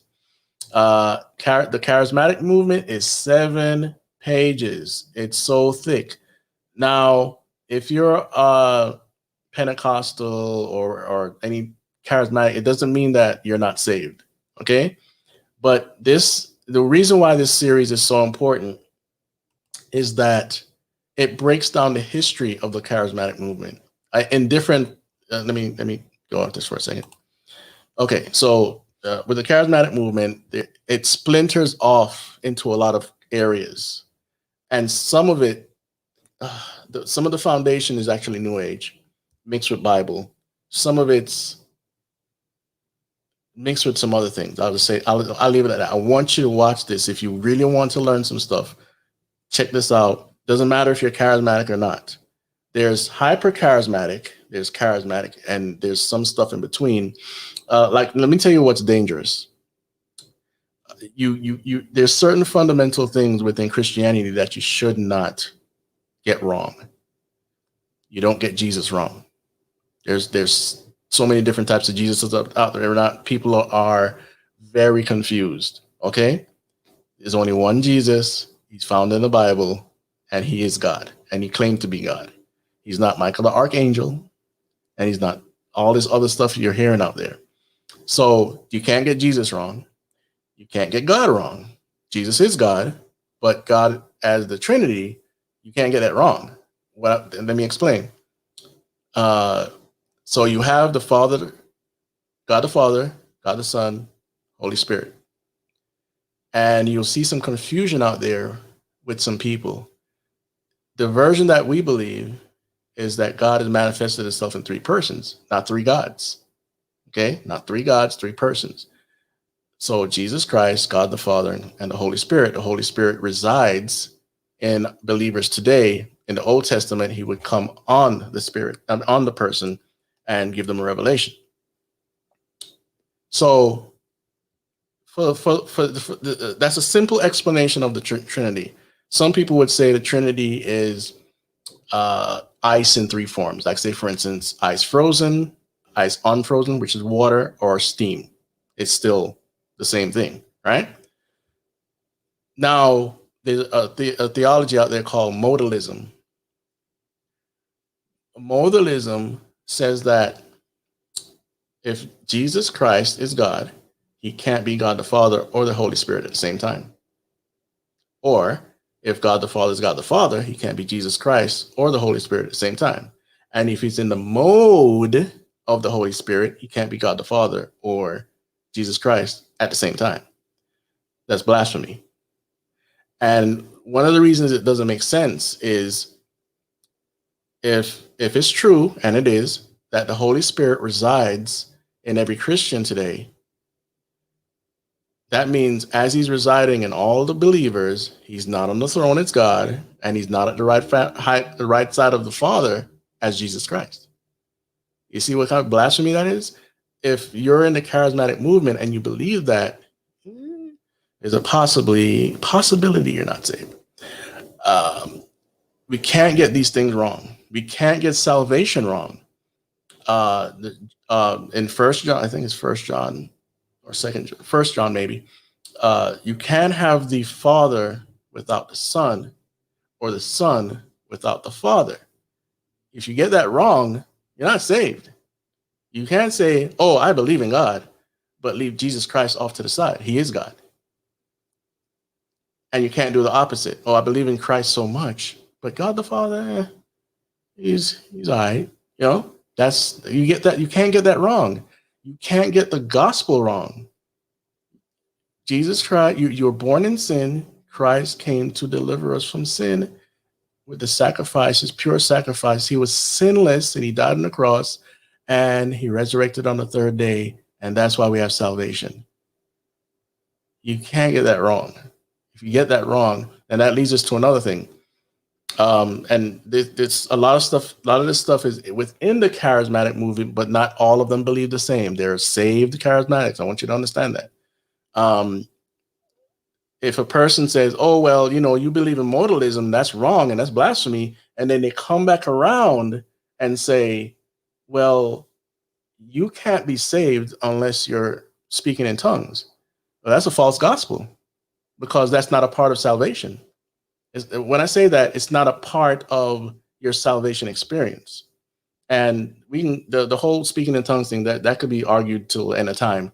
But in context in the Bible, it was phonetic languages, meaning a known language. Like say I'm Chinese and another person is English, I would start speaking English and they would understand me. Or if they didn't understand me because they spoke another language, I'd have an interpreter. But that's another subject. So you can't get these fundamental things wrong and claim to be saved. It's very important. So the charismatic study here goes into all of that. All of that. It's 7 pages times 6. It's very long, right? After that, there's witchcraft. And it's let me tell you something. You got to watch the witchcraft study. You got to watch the witchcraft study. All of these are important. But when it stops at the charismatic movement and the witchcraft, it gets even deeper and darker. Okay? Then you have Satanism, which this is not finished yet, but right now it's 2 pages times 6. Remember, there's a workbook, and this is world religions, cults, and the occult. You don't want to neglect this because other people talk about it, but Pastor Billy has a certain flair to him that he brings in other things that other people won't talk about. Not that this is the only place that you can get this information from. I'm just saying it's kind of like a unique experience. And so you want to come here, getlivemedia.com. You go to watch video, and you have all these studies here. And this is World Religions, Cults, and the Occult. I cannot recommend it more. Okay, and that will open your mind to a lot of the things that people say and believe that are not godly. Okay, it doesn't mean that you have to agree with everything, but you will have an education. It's a college degree education. Let me put it that way. Okay, college course. So it's necessary. It's a documentary. You know, he's documenting the facts. So I pretty much recommend that as well. So where were we? We were at altered states and all that stuff. And so I was for those that are just joined, I'm telling people that you got to understand world religions to understand some of the stuff that I talk about on this channel. It's very prudent to do so. Okay. When we talk about superheroes and I mention certain things, it's because of the education in world religion. And trust me, I don't know everything. I have encyclopedias, I have dictionaries and all sorts of stuff on this, and I can't read all that stuff. I pick out certain things to put in my study, and that's it. You know, I cannot read all this stuff. And this, again, this is the workbook here. Let me see, PDF. And it has all sorts of stuff for you to fill out so that your training could be compounded, right? Has a lot of stuff. So again, highly recommend it. I didn't show you guys. Hold on. This is the PDF here. Boom. World Religions, Cults, and the Occult. Because what you'll find, sorry, excuse me, is a lot of people believe that all the religions pretty much say the same thing. It's not true. It's true in one degree, but even in that degree, which is witchcraft, they still, again, put different ingredients in it and call it different things. It just seems like it's all roads lead to heaven. No, it doesn't. Jesus Christ claimed to be God, and he's the only way to heaven. So how can it be that all of these religions are the same? That's a lie. And it's being propagated in these days where we have fighting in the church over different issues. Some of them are secondary issues. And so we're at this point of apostasy in the church, and we need to get it right before the next phase. Okay. So again, for those of you that have just arrived, and we're going to wrap up soon, it's almost 2 hours. I'm going to go back over what we covered. Give me a second here. I think I need 3 screens. Boom. All right. So I'm going to go back over it again. So the first one we recommended was Hollywood Unmasked. Second one, Hollywood Unmasked Part 2. They're both unique. They're sold for rock and roll, the 10-hour version. Hollywood's War on God. Gods of the New Age. The Kinsey Syndrome. Mafa 21. You can watch this free on their website or on YouTube. Mafa21.com, I believe. Megiddo, the March to Armageddon. Megiddo 2, the New Age. The Rapture, Don't Be Deceived. The Seals, a panoramic view of the first half of the 7-year tribulation. Hell's Bells, The Dangers of Rock and Roll, and Hell's Bells 2, which covers rap and pop music pretty much. Right? So, I don't know. What else can we talk about in these last couple minutes? I'm trying not to go down too many rabbit holes, because each topic deserves their own attention. You know, I want to bring. I don't know who Unplug 'em is, but I want to bring pretty much different degrees. I want to splinter it off into different degrees so that you guys can get some precise. And that's why I did all those segments before I stopped after I got the strike on my channel, because it was starting to be a burnout session. I really wanted to bring you guys all this information, but it started to be burnout. So when's my next live stream? If things go right, it will be Thursday. If things go right, Lord willing. My opinion on flat Earth. Earth is in one edge of the space, firmament in heaven, dividing the waters. Okay, I'll just say this. I'm not a flat earther, and I don't think I'll ever become one. But I'm not disrespectful about it. I'll say this. Regarding the Bible passages, they have to remain in context. All right, so what you're pointing out in some of the, John, what you're pointing out in some of these passages, some of the passages are figurative language. Some of them are not. So the earth is God's footstool. Is God's feet really crushing the earth right now? You know, stuff like that. You got to think about it. There are 25, count it, 25 different poetic languages in the Bible. So we have to keep things in context. We have to keep things in context, and we have to keep things in context. When it's literal, it's literal. When it's poetic, sometimes it's literal, and other times it's not. Okay, so the edge, the corners of the earth, the corners. You know, is that a square? Is it a circle? Is it flat? Is it, you know? It's poetic language, right? What was there's and then some of them, not them, but some people that are flat earthers pick from the King James. I love the King James. I'm not saying I don't. And they take the poetic language there and rip it out of context and say, okay, this is proof. You got to keep things in context. So I don't talk about flat earth a lot because I already know. I already know there's an answer for everything. And if I don't believe it, then I get, you know, attacked. I'm not about that stuff. I'm about bringing what I could bring, and if I have facts for it, I try to give as many facts as possible. Let me see. Also, can you do a show about the BHI and their links to the occult? My brain is a little fried. What is BHI? What is BHI? Spell it out for me. Update up. Let me see. Thanks for answering. I'm sure seems flat and motionless. I get you, John. I totally get you.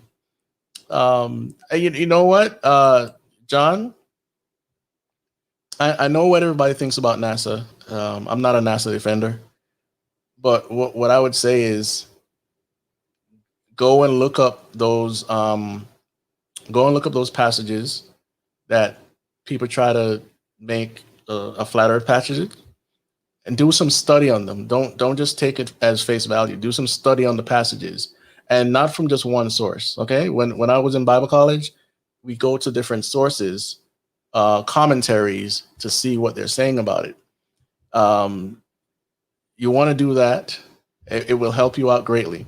Okay, whether we believe the earth is spinning or not, keep the Bible in context. Okay. Black Hebrew root. Oh, yes. The Black Hebrew Israelites. That's a tough topic there, man. One of the problems with them is historical revisionism. Also, they're putting their ethnicity above another. That's problem number 2. Number 3, they're claiming that the Hebrews, when they really don't know. They don't know. There are dark-skinned Hebrews, or let's just say, let me leave the word Hebrew out of it. They're dark-skinned Israelites. Okay, they had 13 tribes. It doesn't necessarily mean that one of those tribes were from Africa just because they had darker skin. You have people from India with very dark skin. Okay, uh, it puts your mind in a blender. The roots to the occult definitely there. Not going to talk about it now, but maybe you know what? One of the people I could bring on to talk about that is Donald Perkins. He knows a lot about it. In fact, he mentioned it on one of our shows around 2016, 2017. You can go back and check that out. Did I mention the racist problem in it? When you look at these guys' videos online, you see a lot of racism. You have them having white people bow down to them and kissing their shoe and all this stuff. And it's just like BLM, but in another fashion. And they really think they're superior. And they only hang on, as far as I see, I might be wrong, and they're different splinters like any cult. They hang on to the Old Testament only, but they're using it as a beaten stick over people's head, a legalistic thing to have people under the yoke of the law when we know that they can't even keep the law. Right? There's a lot to talk about with the Black Israelites. I've been attacked before on this channel. I just like, okay, whatever. You block. You know, that's the problem. If you cannot stay in a rational state of mind because somebody disagrees with your position, you have a problem. And it's not the other person, it's you. Right? So you want to, I'd love to do a show on that, but I don't know when. I have so many things planned for you guys with different segments. We're never going to run out of subject matter with technology and technocracy and all that. We're never going to run out of subject matter when it comes to entertainment. It's so much, but I'd have to corner off a show to actually get that sort of study done, because if I'm going to touch that, I have to touch it very well, and it might take 2 hours or more. So I'll probably have to do it in segments or whatnot. When it comes to race, this is one of the things. If you want to, one time I did a program. It's called "How to Hate What God Hates," and I have it on this channel. It's 2 of them, and in one of the segments, I talked about racism and some of the stuff in the Nation of Islam and whatnot. And what I mentioned there was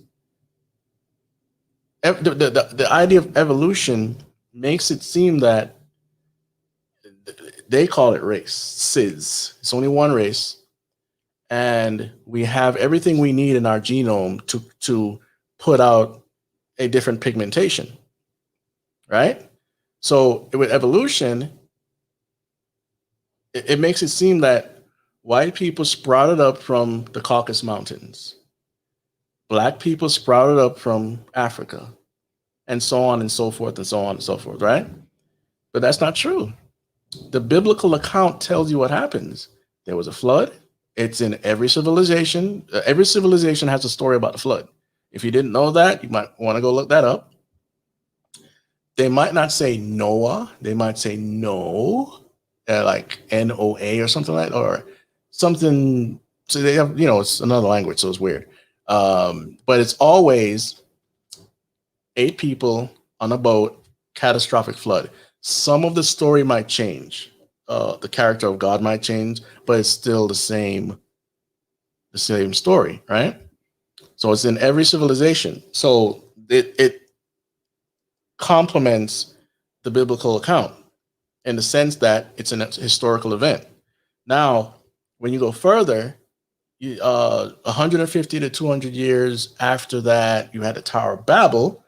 I don't know how many people are on the planet. Some claim it could have been 1 billion. We don't know. But we were gathered at the Tower of Babel where they were doing weird stuff, and we all spoke one language, and God said, y'all dangerous, and confounded the languages, right? And from there, we spread out across the world. And we went across land bridges because this is a little time after the flood, so the earth is still, let's just call it healing or something like that, right? and we went across land bridges, or some of us maybe took boats and stuff. You know, the Chinese were in America way before Christopher Columbus. So anyway, we went across land bridges and we started our cultures, our different cultures. So the biblical account is correct, but we have so much revisionism going on out there that and evolution, the idea of evolution, that we think, oh, not we, but people that don't know better and don't study history, think that we sprouted up somehow because of some gene that came from the rocks and then developed into the water, and then out comes a fish or half of a fish or 1% of a fish or a lizard or something, and we came from these amoebas and whatnot, and there is where the quote unquote races began. That's not true, right? And like me, I'm darker skin. I don't necessarily call myself the black man. I'm brown, right? Brown.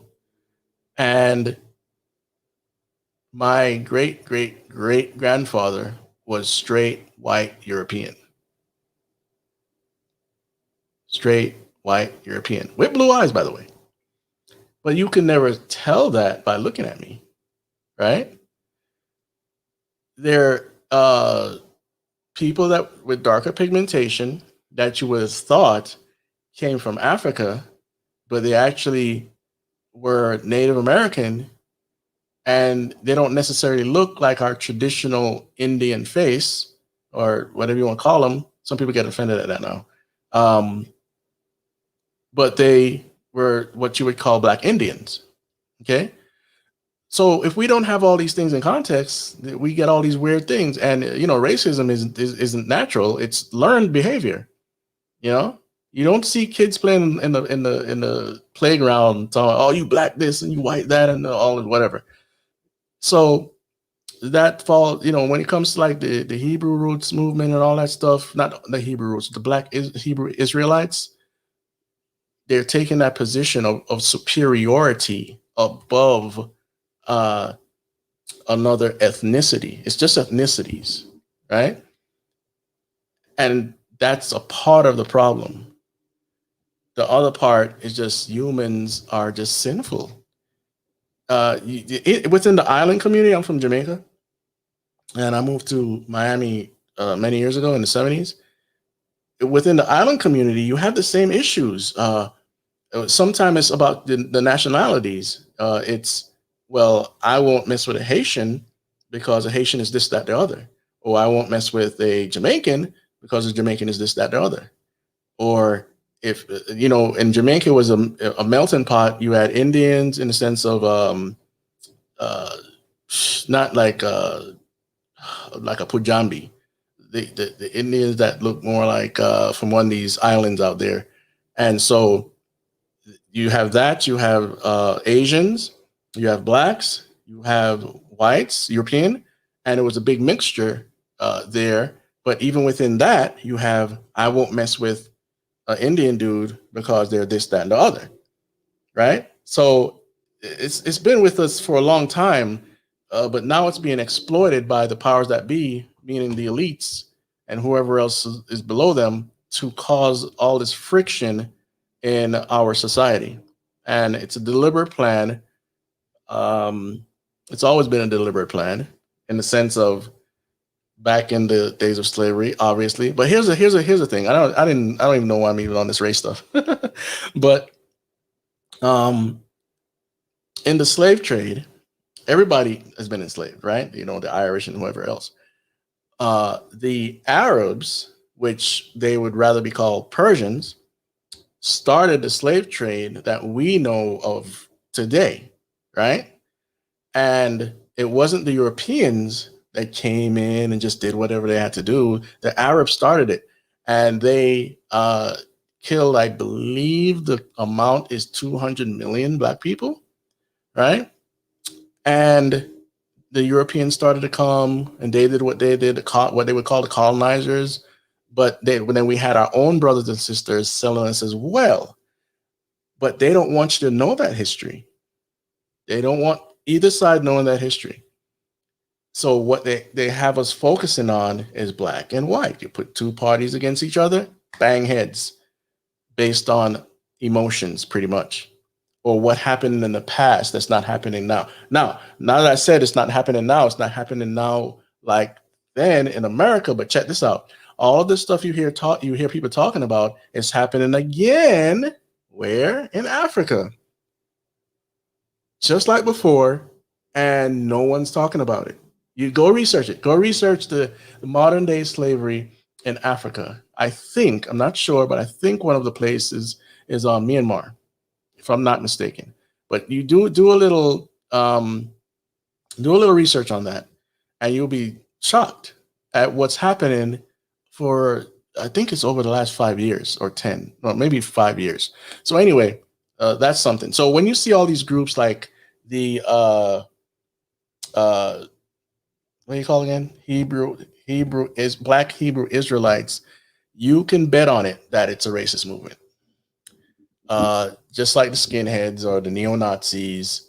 But you have other racial tension as well. And the Bible is clear. If you look in, I believe it's Matthew 24, nations will rise against nations, kingdoms against kingdoms. I believe it's one of those. And when you go into the Greek, it's called ethnicity against ethnicity. It's going to happen. Ethnicity against ethnicity. And the Bible is never wrong. It's here in our face today. And it was prophesied through Jesus Christ that we would have racial tension. I don't even like calling it racial tension. Ethnic tensions, okay? We have to start getting rid of the buzzwords that these people create. Afro-American. African-American. There's no such thing. We're not African Americans. Those people already died. Okay? I'm a Jamaican that came to America, so I would be a Jamaican American, right? If I'm born here, I'm an American. Forget the color issue. I'm an American. If a white person or an Indian or an Asian came from Africa to America, they would be African American. It's really simple. It's so simple, but we get caught on with these buzzwords: racist, African American, black. I'm not black, I'm brown, and we have it all on our we call it applications or whatnot. I'm brown, but people would call an Hispanic a brown person. Not that they're not, but they're not as brown as me.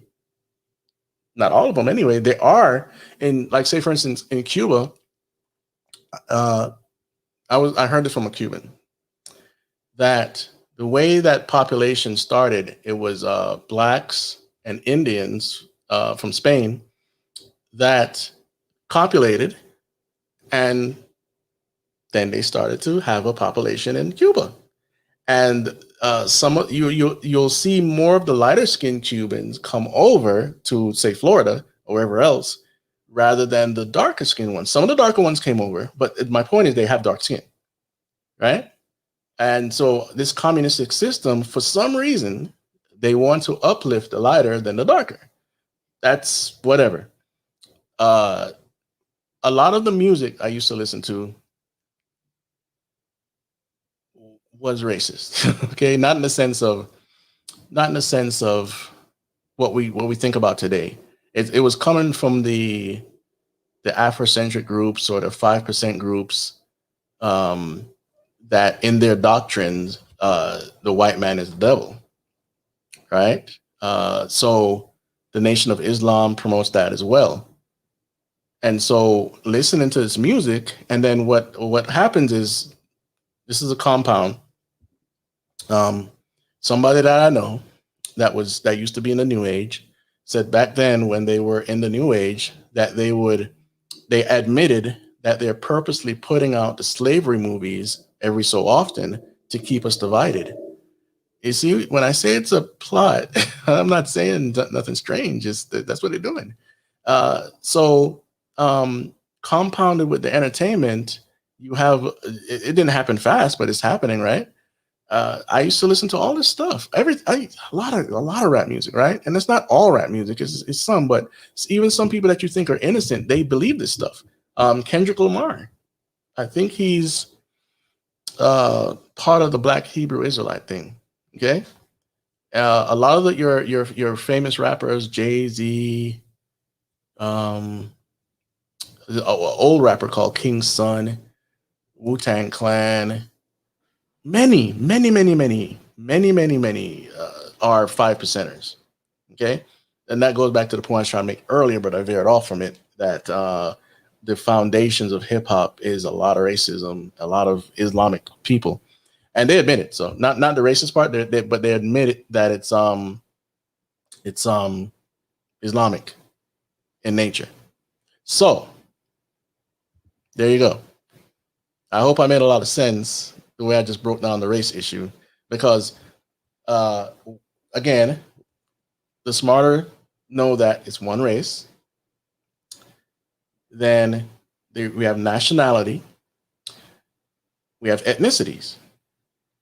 People are going to say this: I took a DNA test and I'm half German, half Spain or Spanish or something like that, 3/4 British. How can you be 3/4 British? It's a landmass. You see what I'm saying? It's ethnicities. So you have white in every ethnicity in the sense of this. Like I said, my great grandfather is white, pure white. Pigmentation differences is what I'm trying to say. Even within the islands, you go to Mexico, you have Spanish people, Mexicans that are white, and they're not European. They're not Europeans. So history and some of science has been warped to have us think all of these little things, and we get used to using the term so much. I've been trying to get myself away from these terms. I don't want to be called African American. I don't want to be called black. I'm a brown person. And people will take what I'm saying right now and say, you know what they're going to say? It's been done to me before without me even saying this stuff. You hate your race. Someone hated me, really got angry at me because I dated, let's just call her black, a black woman that was what the black community would call high yellow. So she's lighter skin. And because I dated her, they said I was betraying my race. How ridiculous. How ridiculous. And these are the same people that get angry if you date a white woman or a black woman dating a white man. It's ridiculous because we're all one race, right? So the term, are you going to date outside your race? What does that mean? Does that mean I'm going to date an animal? Because we're all one race. You know, all these terms. Now you have in Walmart, I hope YouTube doesn't try it, black-owned businesses. And it's put out there like, I mean, so what? So you're telling me if a section in Walmart was named white-owned businesses, it wouldn't be a problem? Double standards, putting one thing above another. I don't want to be known as a black-owned business or white-owned business. I just want to be known as a business. That's it. When you start this stuff, it causes contention, and what the community or the powers that be are doing is trying to cause contention. Because you remember when we had black bathrooms or white bathrooms, and only these people could go to these bathrooms? So what if we brought that back and we had not white bathrooms, just black bathrooms? What would that do? What would that do? They don't like the term reverse racism. Uh, in certain ways, I don't like it either, because it would mean, so in some cases, it means that, obviously, white people are inherently racist. But that's not true. So I just like to get rid of these terms, and they're not going to go away. They're causing more contention everywhere, on TV, in public, and the ignorant fall for it every time. It doesn't matter what your skin color is. If you're ignorant, you're ignorant. So, okay. So let me break down one more thing. Remember, I was talking about witchcraft, right?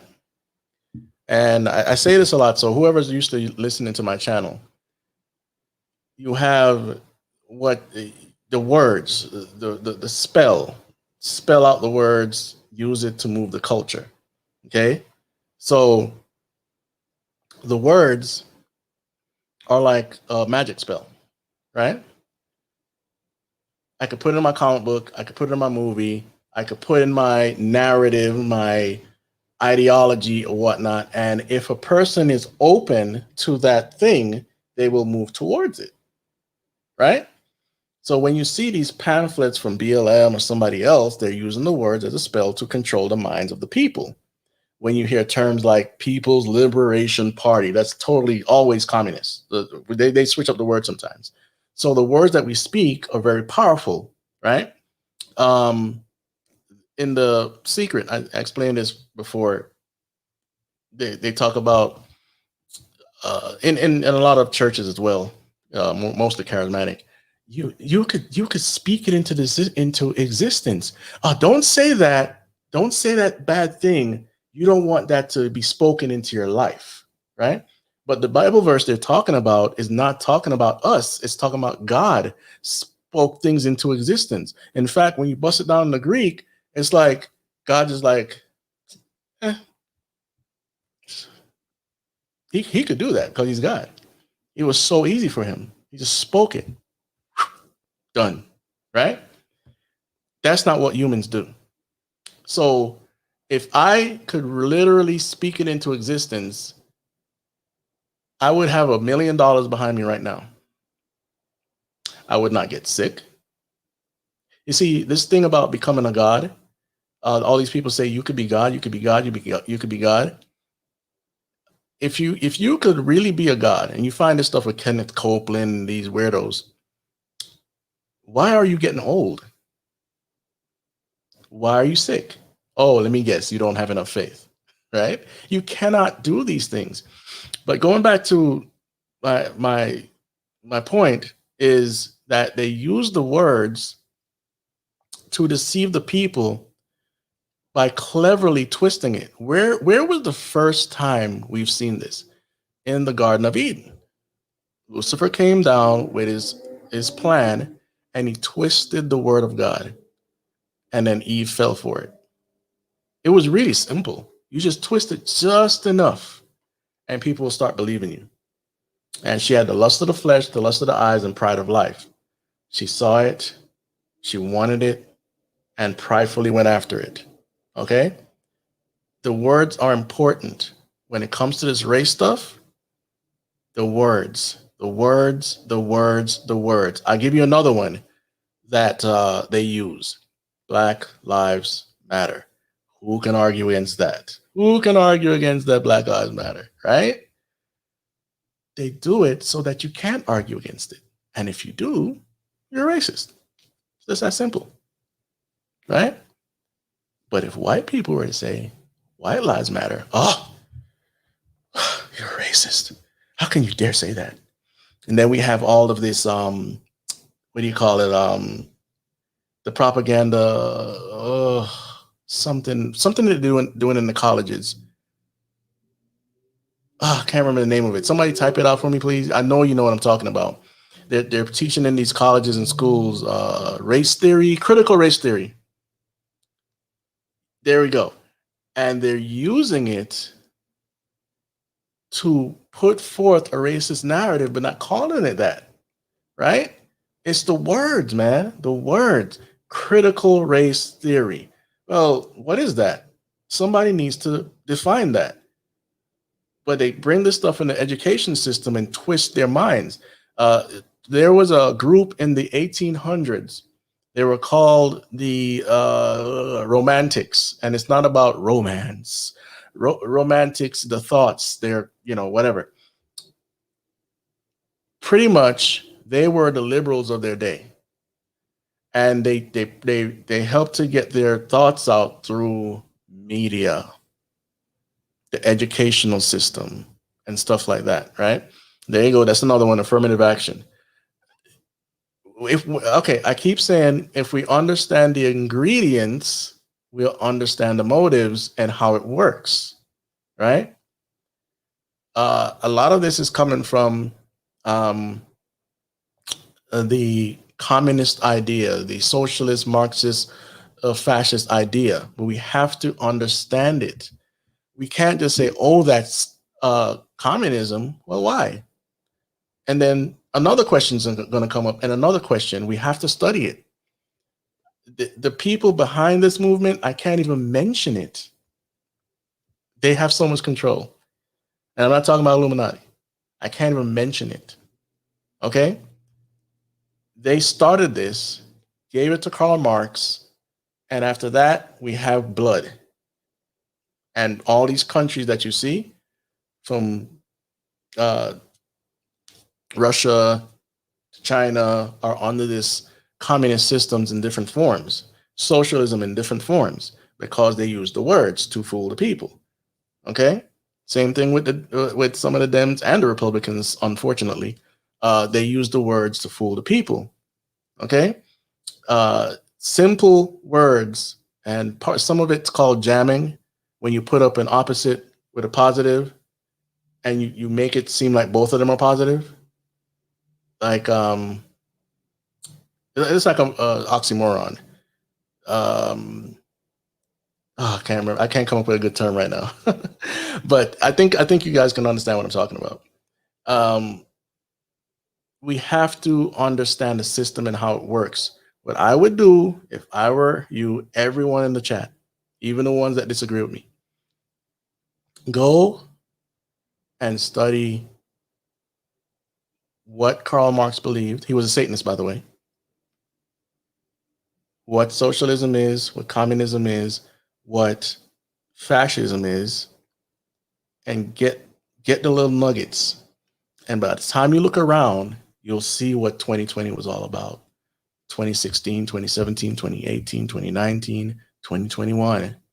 You'll understand it. It's really horrible stuff. But once you have the ingredient, once you know how the cake is made, no one can give you a bad cake. Okay? But the bad cake is communism. The bad cake is fascism. Okay? So what's coming in the future? 7:30. We've been up here for almost 2.5 hours. Goodness gracious. I thought I was going to be over for an hour. Once you get the ingredients, right? So what's coming in the future is a form of fascism that's more aligned to what we call technocracy. And it's scientists, engineers, the feudalistic dictatorship, scientific dictatorship. That's why you see all at the same time the tech oligarchs, the Facebooks, the Instagrams, well, that's Facebook as well, YouTube, Google, Amazon, and all these companies kind of aligning because they are the beginning, part of the beginning of the technocratic dictatorship. And they probably don't even know it, to tell you the truth, but they know certain things, right? They're the beginning of that. So if they can erase pretty much a sitting president while he's still in office, that's power. If they could, on the television, on your cable, pretty much lead you into fear about a thing that's invisible, You don't see bodies on the streets. Let me see. I still don't see anybody on the streets. They could lead you to believe that so much and have you fearful about it. And then the next thing comes, take the jab. Oh, don't worry, it's not mandatory. But what we're going to do is give incentives to the companies to say, hey, if you don't take the jab, you're going to have to take another test every 3 weeks or every 3 days. They want to make your life as miserable as ever, right? But they use the words to do that. People are fearful because they don't understand what's really going on. Some of us do. And we're the ones that are defying it. We're the ones in trouble. I'm just saying, the way the words are used is how you control the population, the populace.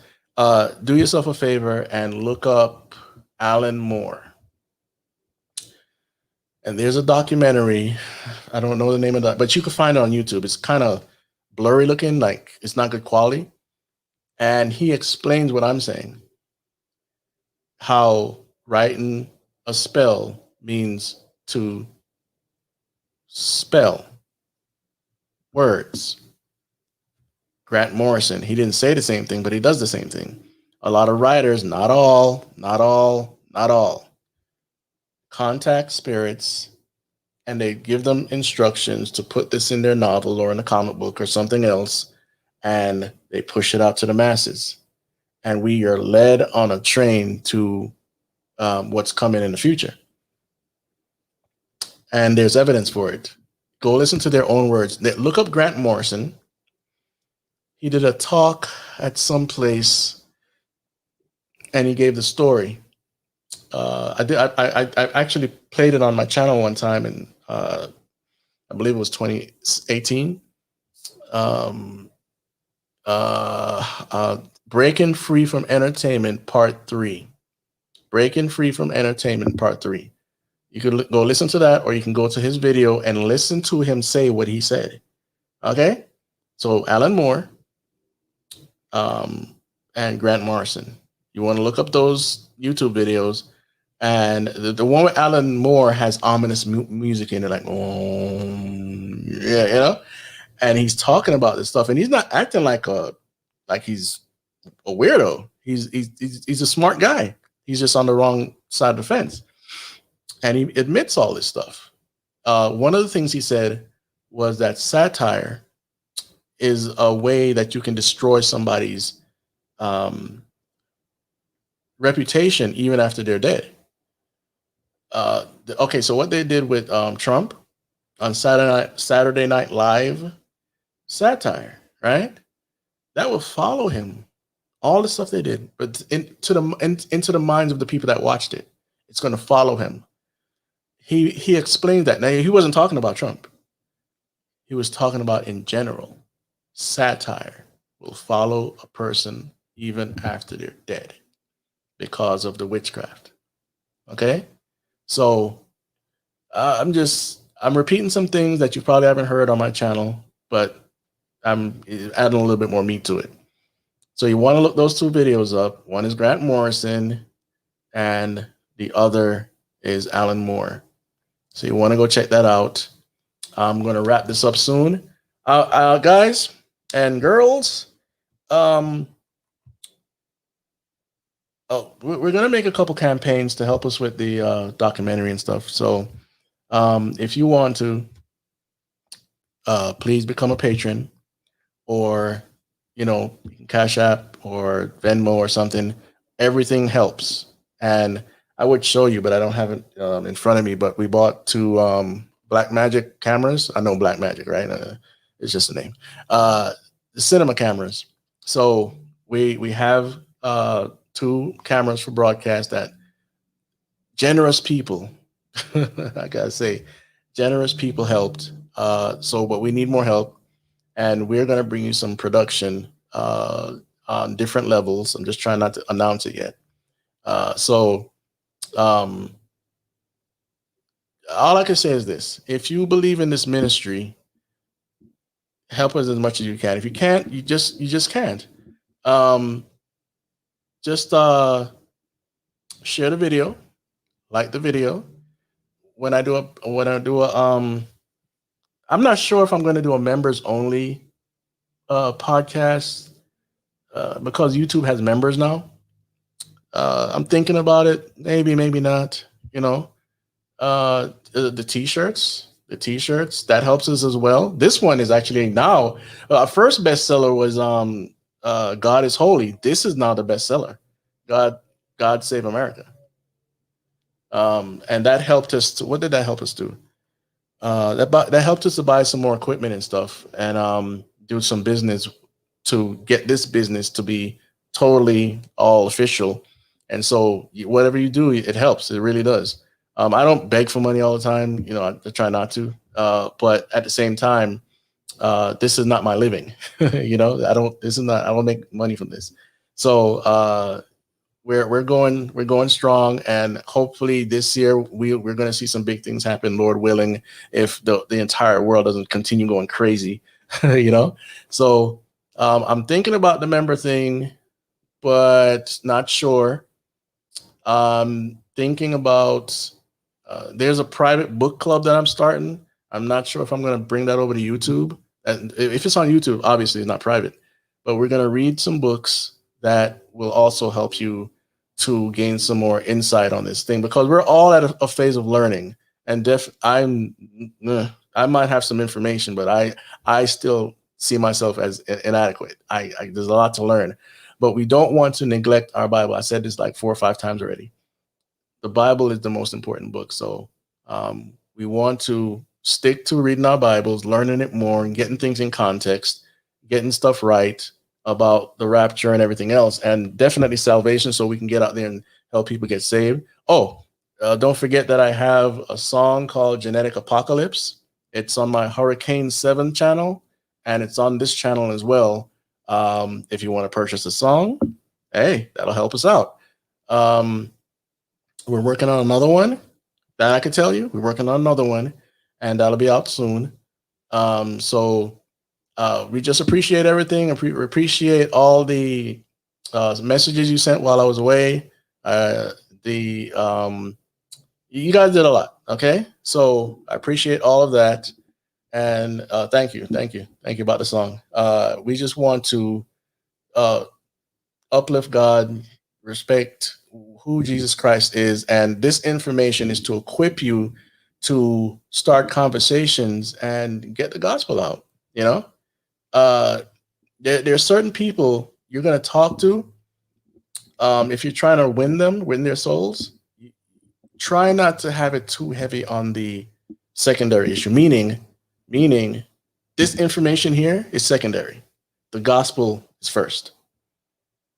You know, I know a couple people in my life that died twice. Well, they didn't die twice. 2 of them died, and they didn't heed my words. But we didn't necessarily get to that gospel part. So keep this stuff secondary to the gospel. Okay. And so thank you guys for joining me. This has been a good talk, 2 hours and 38 minutes. If you are not saved watching this program, I implore you to reach out to God. We are all born in sin, and we need a savior. We've all lied. We've all broken the 10 Commandments, lied, stole, had other gods, and all this stuff that God doesn't want us to do. And the 10 Commandments shows us that we need a savior. It exposes our flaws. And Jesus Christ, God in the flesh, the God-man, came to save our souls, give us eternal life. And he died on the cross for you and for me, and rose on the 3rd day. And that is the gospel message. He loves you. I love you, even though I can't see you. But take eternity serious. If you were to die tonight, where would you go? Think about that. If you were to die tonight, where would you go? Very important question. Eternity is forever. And I'm not joking. Eternity. You're either going to live in hell or heaven. And when I say heaven, the new heaven and the new earth are coming. The wrath of God is coming to this planet. If you don't know Bible doctrine, that's fine. But I implore you to read not Revelation 1, but Romans 1. It talks about why the wrath of God is coming. Read Colossians 3. It also tells you why the wrath of God is coming. We weren't born Christians. We were just like you. So take that to heart. Reach out to God, and I hope that you get saved. And so thank you all for joining me tonight. And we will be back, hopefully, Lord willing, Thursday with either another one of these documentary things, the ones I recommend, or something else. So thank you, and don't let them burn.